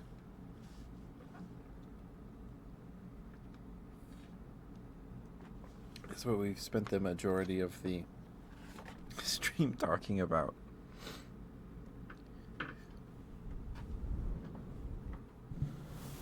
Like, this whole hour flew by. I started stream, people showed up, and then it had been an hour. Because my brother got the Daggerheart book today. The Daggerheart, I don't know if there's more than one Daggerheart book, but the main one with the cards it comes with cards. And my brother likes to write, and he runs lots of tabletop games for his friend group, one at a time. And they've gone through a couple different games. And my brother will ask, when he gets a new system, my brother will ask me to make a character with him so we can figure out how character creation works. And he's done this before with some other games. He's done it with Mutants and Masterminds, which I've talked about a couple times already today, so I don't want to repeat myself too many times. But Mutants and Masterminds is a tabletop RPG game system, but you play as a superpowered individual. And I made a character I call the Hole Puncher, because he punches holes in things, and he is a public menace. So the character, the creation system in Mutants and Masterminds, I have not done it for years, but you get you pick a certain class of hero, rank of hero or whatever, and it gives you a certain number of points that you then allocate to specific powers you want to spec into, and you can put more into those powers to increase their level. So my brother asked me to come up with a hero, superhero or whatever. So I wanted to play as a character who could punch a hole through a concrete wall, hit the bad guy who's on the other side of the wall, and as soon as my fist makes contact with his face, he vaporizes. And then I click my heels and I teleport away. Or I disappear. And I did that, and he is a terrifying nightmare.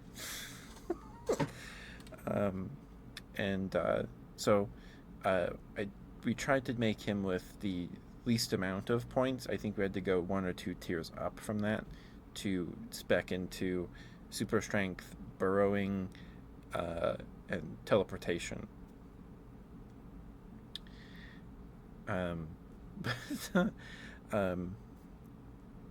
My brother didn't like running it because it was hard to balance encounters because your player characters have like crazy powers.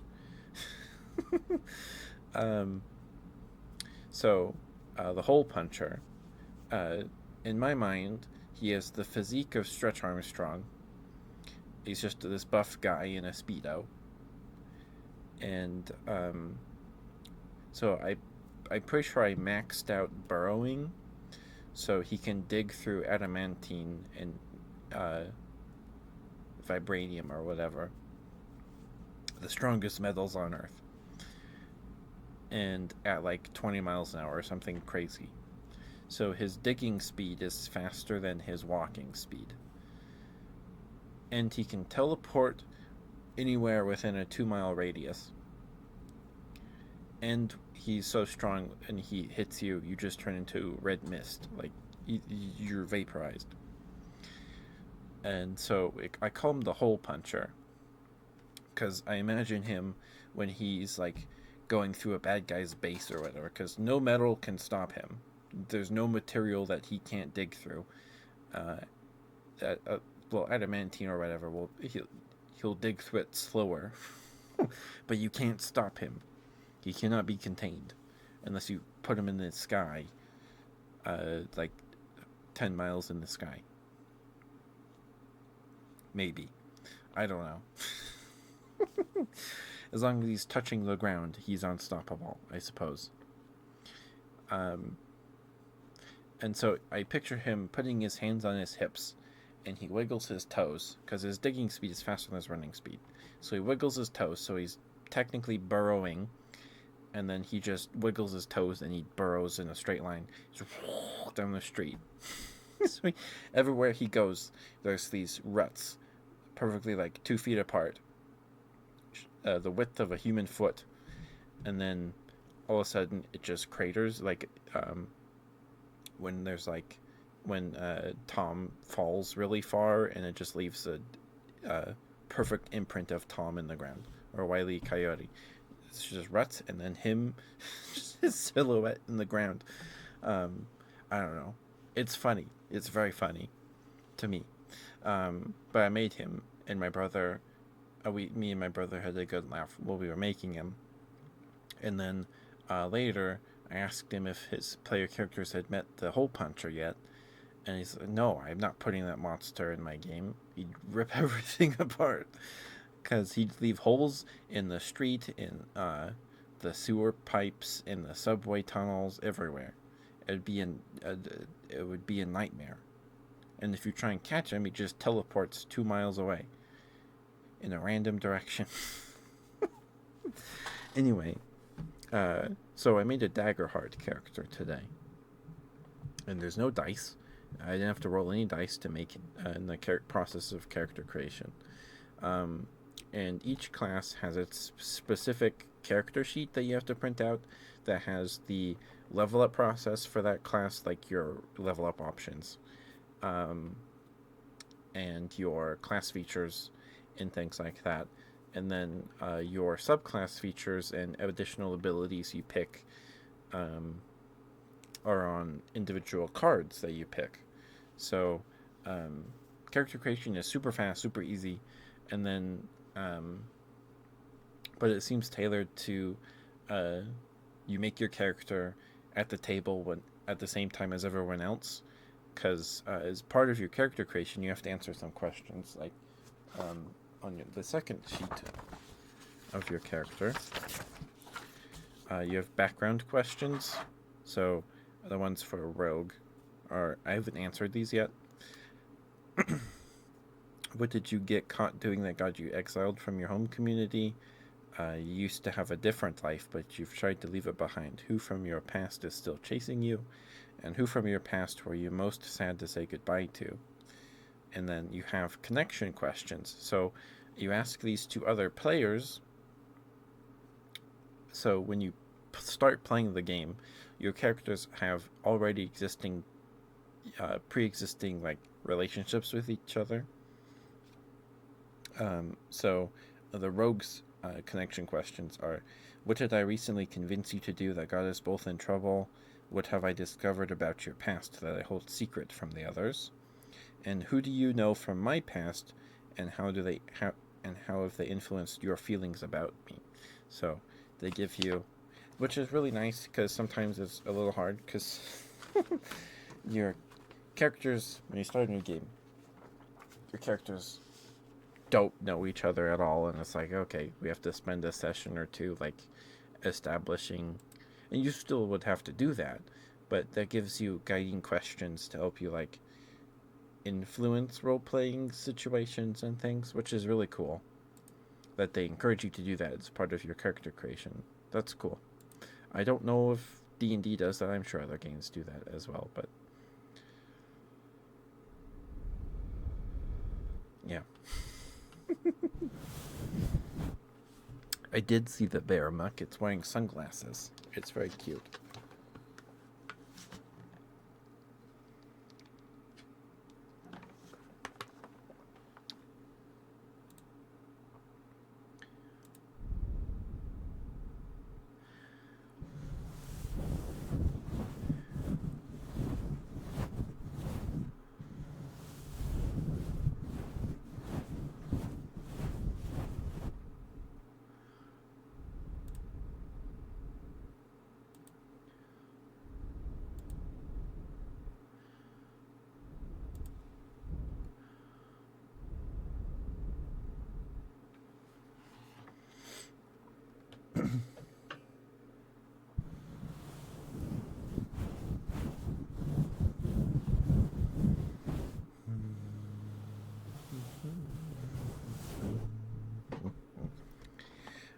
But my character is a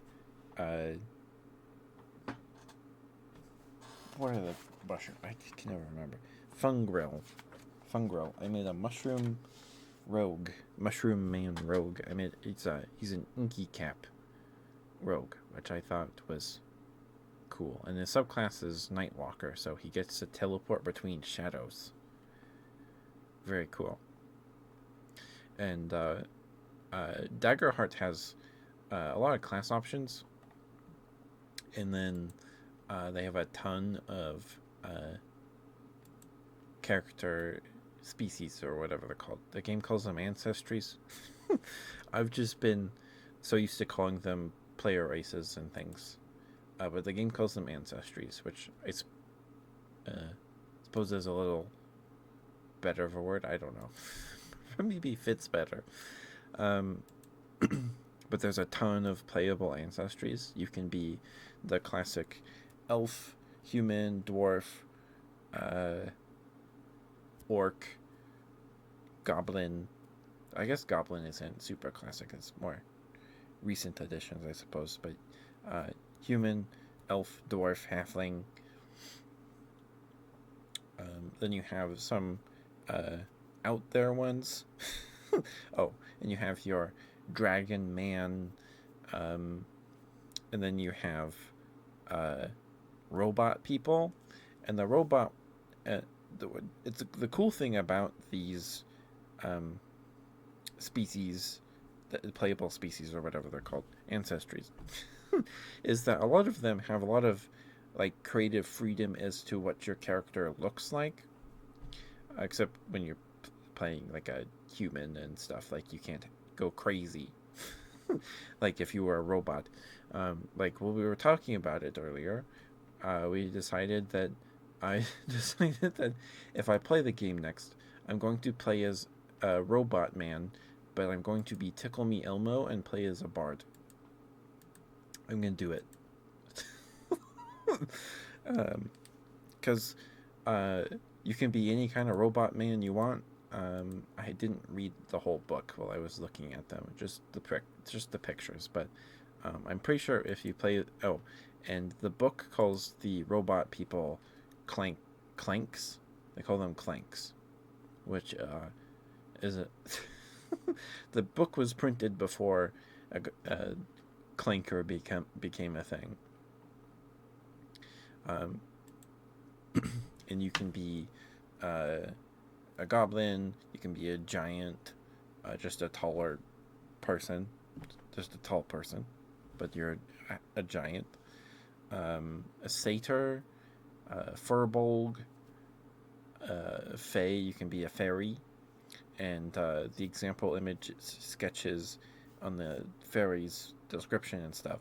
There's a lot of modularity or differences you can pick. Yeah, you can be like just a little person with wings. You can be very insectoid. There's a little drawing of like a moth person in some armor. Super cute. You could just be a beetle fairy. You can be a turtle person, just like Master Oogway, which is really cool. I think D&D calls them tortles. You can be a monkey person, be a frog person, you can be a cat person. And the cat person, you can have variability in your feline traits. So you can be full like anthropomorphic cat person, like a Khajiit or a Ajani from Magic. You could be a big buff tiger man, or you can be a human-looking person, but you have like cat ears and a tail and cat claws. So there's lots of variability in that in itself, which is really cool. And with the dragon people, you can have like a mostly human face, but you have like dragon horns and like a kind of a scaly mouth beak thing, which is really cool. Anyway, did I say you could be a frog person? You can be a little frog person, and that you can use your tongue as an attack as a weapon, and it does a D12 of damage, which is a lot. But you have to expend a stress or add a stress, and when your character accumulates enough stress, then they take additional damage. So you take a risk by using your tongue as a weapon. But if you pick the monkey ancestry, you can be any kind of ape or monkey you want. You can be an orangutan person. You could just play Planet of the Apes. It's really cool. It's cool stuff. It's pretty neat stuff.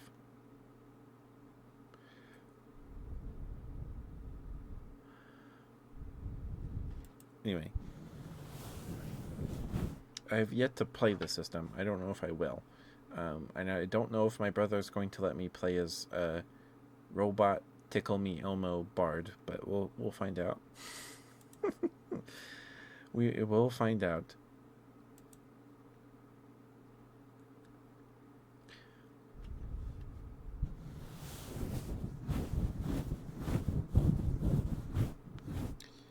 What else did I do today?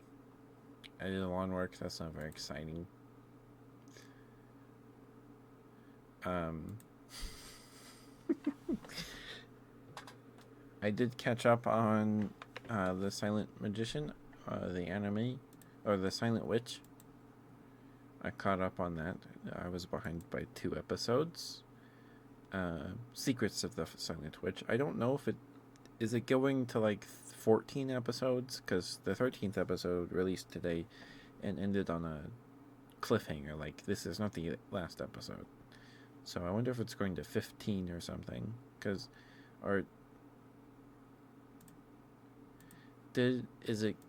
don't remember when we read the list of upcoming anime Wednesday, if it's getting another season or a second core.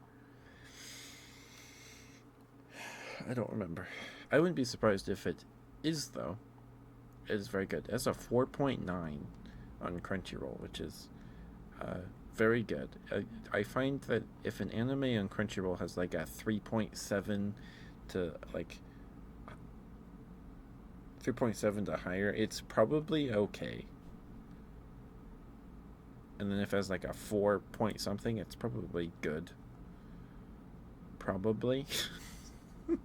That's not always true. Welcome to the Outcast Restaurant as a 4.7. And I have not finished that one, but it's fine. It's okay for what it is.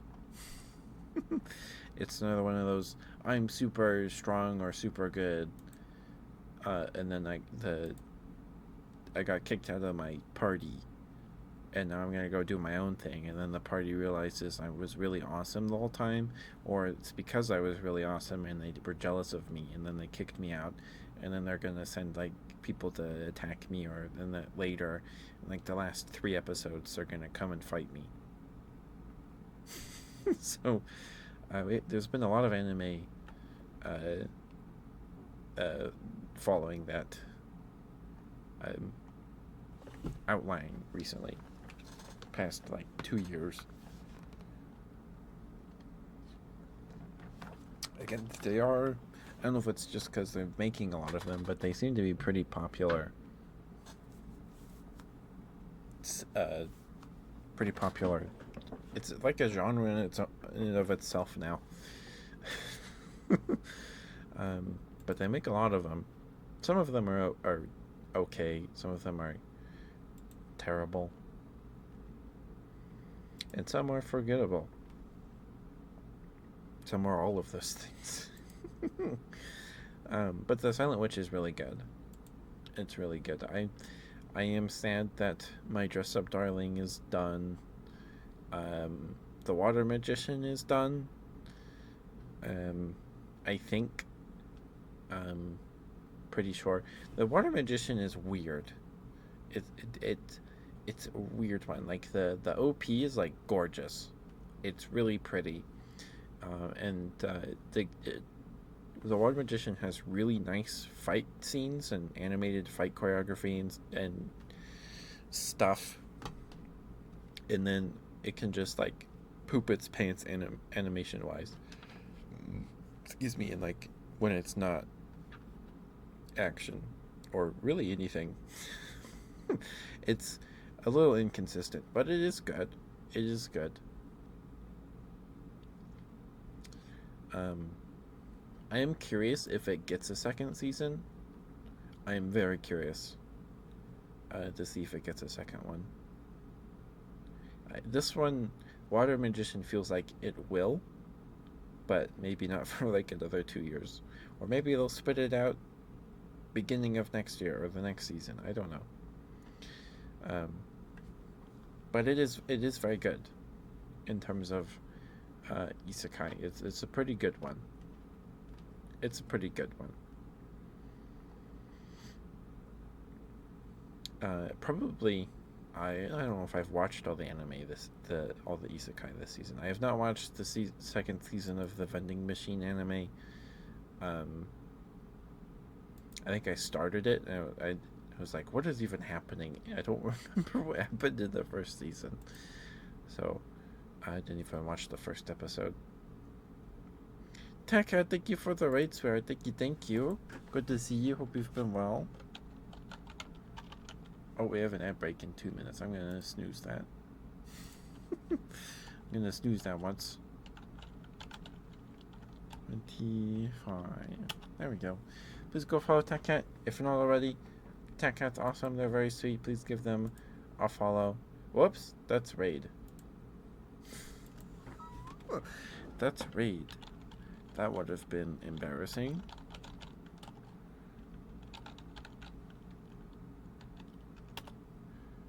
There we go. Please go follow TechCat. Please. And thank you. TechCat's very sweet.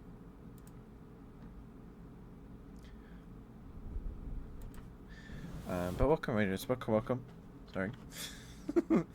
Welcome, Raiders. If you don't know me, I'm Ketchup the Bear, your local Teddy variety streamer. I do ASMR like this every Wednesday, Friday, and Sunday.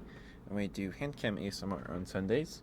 Uh, this Sunday, I have this little Animal Crossing Lego set we're going to put together. It's 78 pieces, so it won't take very long, but it's cute. Got it at Walgreens just to treat myself, and then the same night I found out it's $7 on Amazon, so I could have saved $2. But it's good to see you, Tech. I hope you've been well. Hope your stream went well. Oh my goodness. Thank you for the 50 bits, Tech. thank you. I'm doing good. We spent the whole night, I spent most of the stream rambling about D&D and tabletop games. So, tonight has flown by. I guess I was on one tonight. I don't know. But I hope you had a good stream, Tech Cat. Thanks for being here. Thank you for trusting me with your community. I appreciate it. And thank you for the 50 bits. Thank you.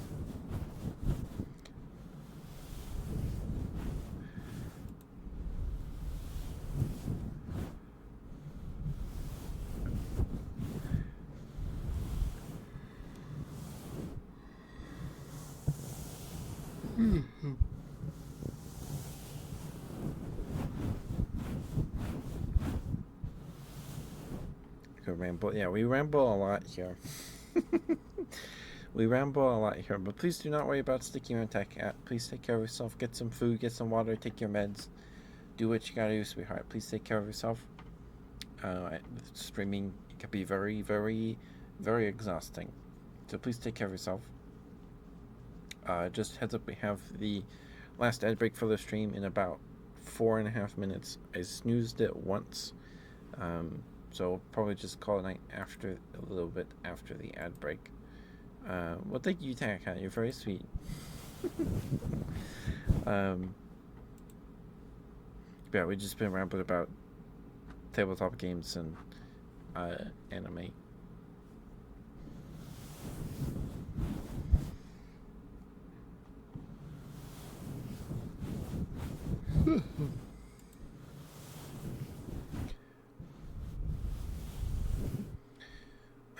I think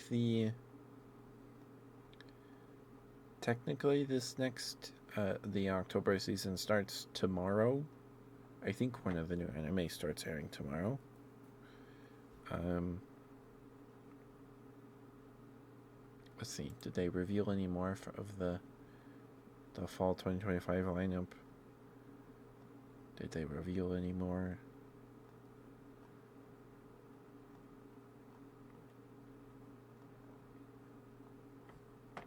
No, they didn't. They have 8 that they just have to be announced instead. So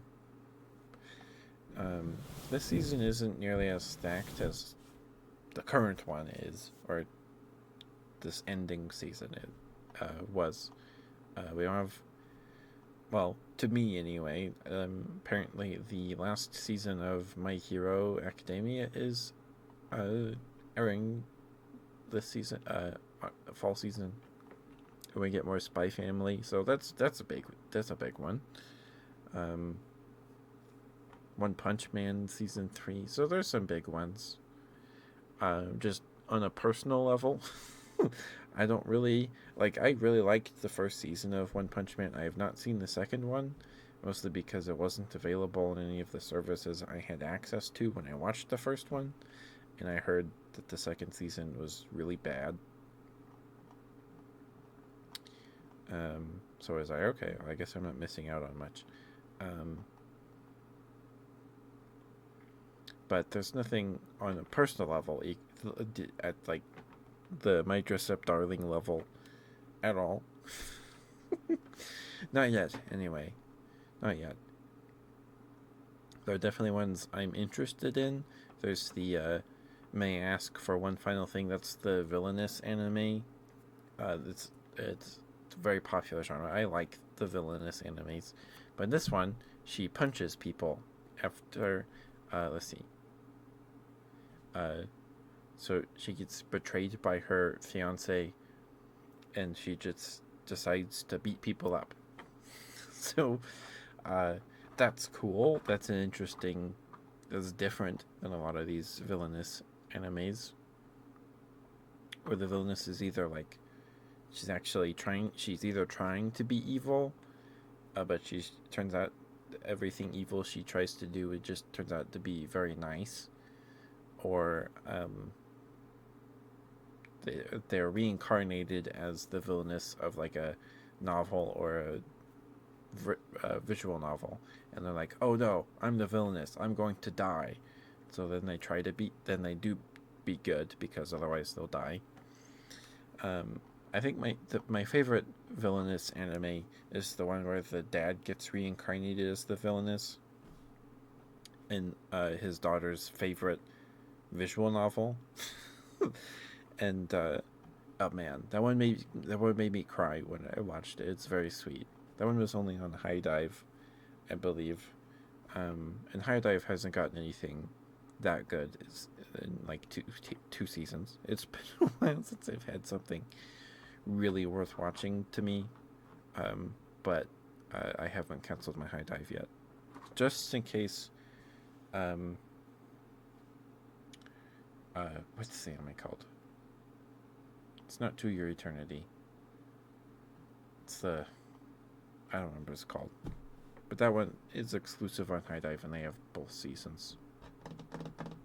I don't remember what it's called. I can't remember, but it's good.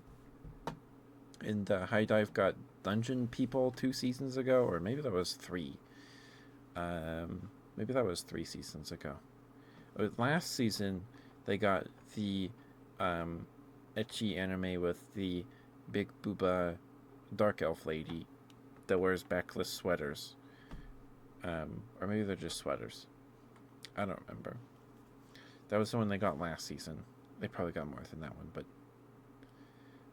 they also got reincarnated as a sword last year. Maybe that was 2 years ago now. That one was really good. It's just been a while since High Dive's gotten one that's like, oh, this is like worth the subscription this season. So I've been just contemplating canceling my High Dive subscription, because I just haven't gotten anything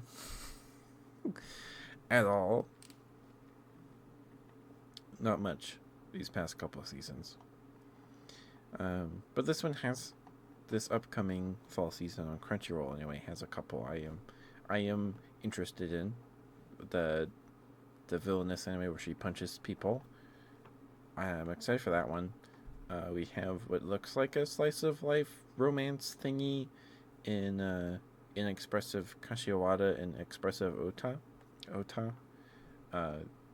I'm down for more of those. What else? Oh yeah, Wild Last Boss appears.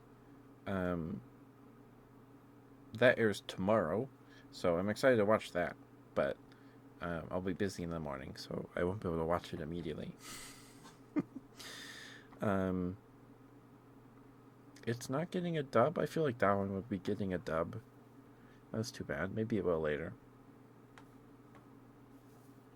I did watch the trailer for A Wild Last Boss Appeared, and everybody in the comments was like, this one's gonna be real good, guys. This one's gonna be good. This is gonna be peak. So I'm curious if it lives up to that. The trailer did show some pretty nice flashy animation and some fights. Hold on. Is he doing live right now? Streaming ASMR? Okay, we have Minari and no Wampus yet, but we still have some time. Oh, no, wait, don't. It's been 2 hours already. Time has gotten away from me. Okay. Let's see. Find anyone new?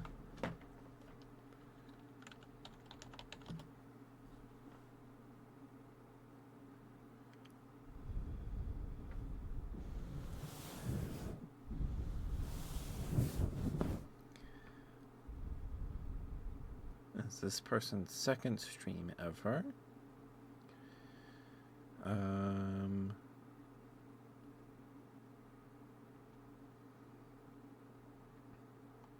Okay.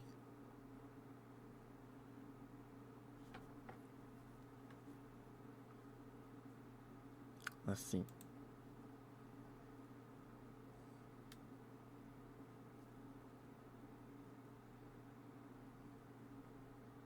Sure, we can go say hi to this person. It's been a while since we've rated someone new. Welcome back from the break, guys. Thank you for sticking with me. Thank you. Sorry. I had to blush on this whole time. So we are approaching, this is pretty much the end of the stream. We'll probably call it a night here in 5-10 minutes. I can't be up too late tonight. I have to get up early tomorrow. But if you have any trigger requests or your smooth redeems, please get those in the next minute so I can get those to you before it gets too late.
Oh yeah, apparently you can get a peak badge for your Twitch account to go next to your username if you watch or stream peak in a stream together from the 23rd to the 30th, I think, to the end of the month. So you need to remember to look up a peak stream to get that.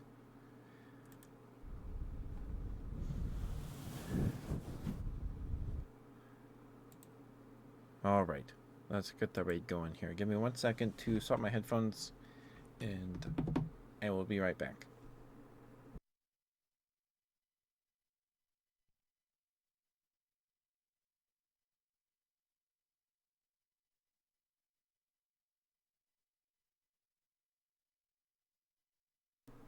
Okay. This person, it's their second stream.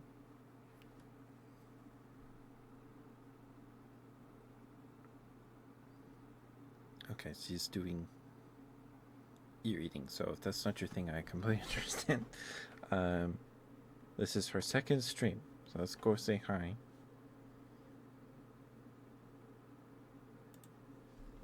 Let's go say hi.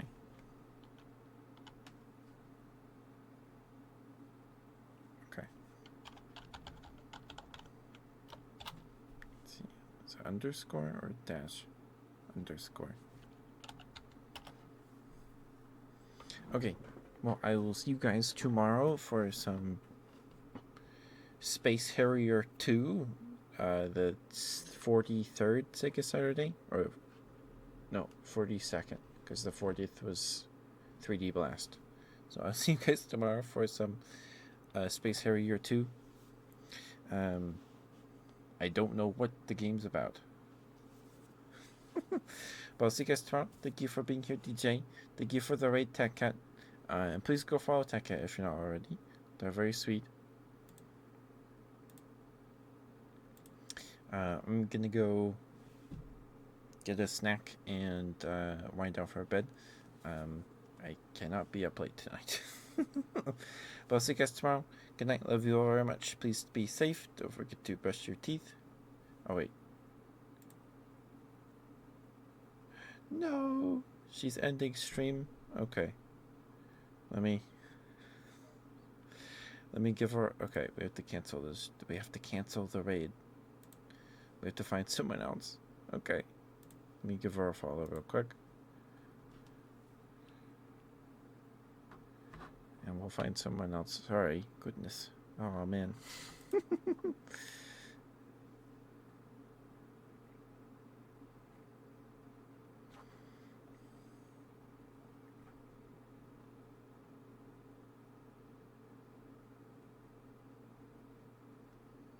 Okay. All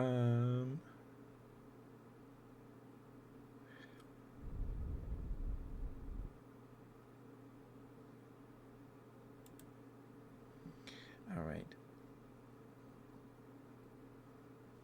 Okay. Who's this?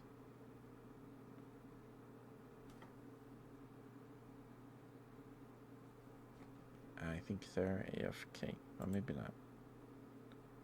Okay. Who's this?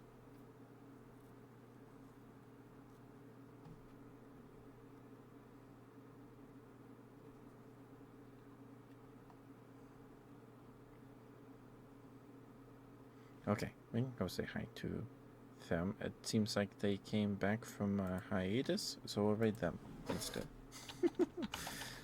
Well, we could do that. They'll be gone for 2 hours, so hopefully they don't end while I'm typing their name.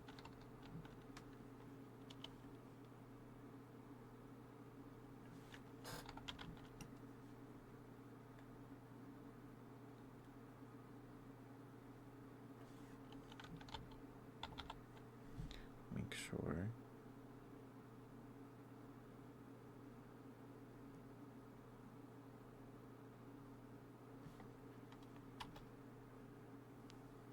Okay, I did. Alright, let's go say hi. Give them a follow. They're doing some ASMR. Please be safe. Anyway, I already did the whole spiel. I'm sorry. But take care of yourselves, guys. Take your meds, drink some water, eat something if you haven't yet. I'm just gonna let the timer run down. But yeah, I'll see you guys tomorrow for Space Harrier 2. I don't have Space Harrier 1. I don't know if there is a Space Harrier 1. Only Space Harrier 2 is on the Sega Genesis Classics collection. At least when I bought it, anyway. But yeah, I have a feeling it's going to be a shoot 'em up like spaceship game, maybe. That's what Space Harrier makes me think of. But the thumbnail for the game is very not that there's like a, I don't know. We'll find out. But I'll see you guys tomorrow. Thank you for being here. Yeah, and I'll see you guys Sunday for some handcam ASMR. We're going to build this little Animal Crossing Lego set, stargazing with Celeste. Yeah, I'll see you guys tomorrow. Good night, guys. I love you all very much. Bye bye. Bye bye.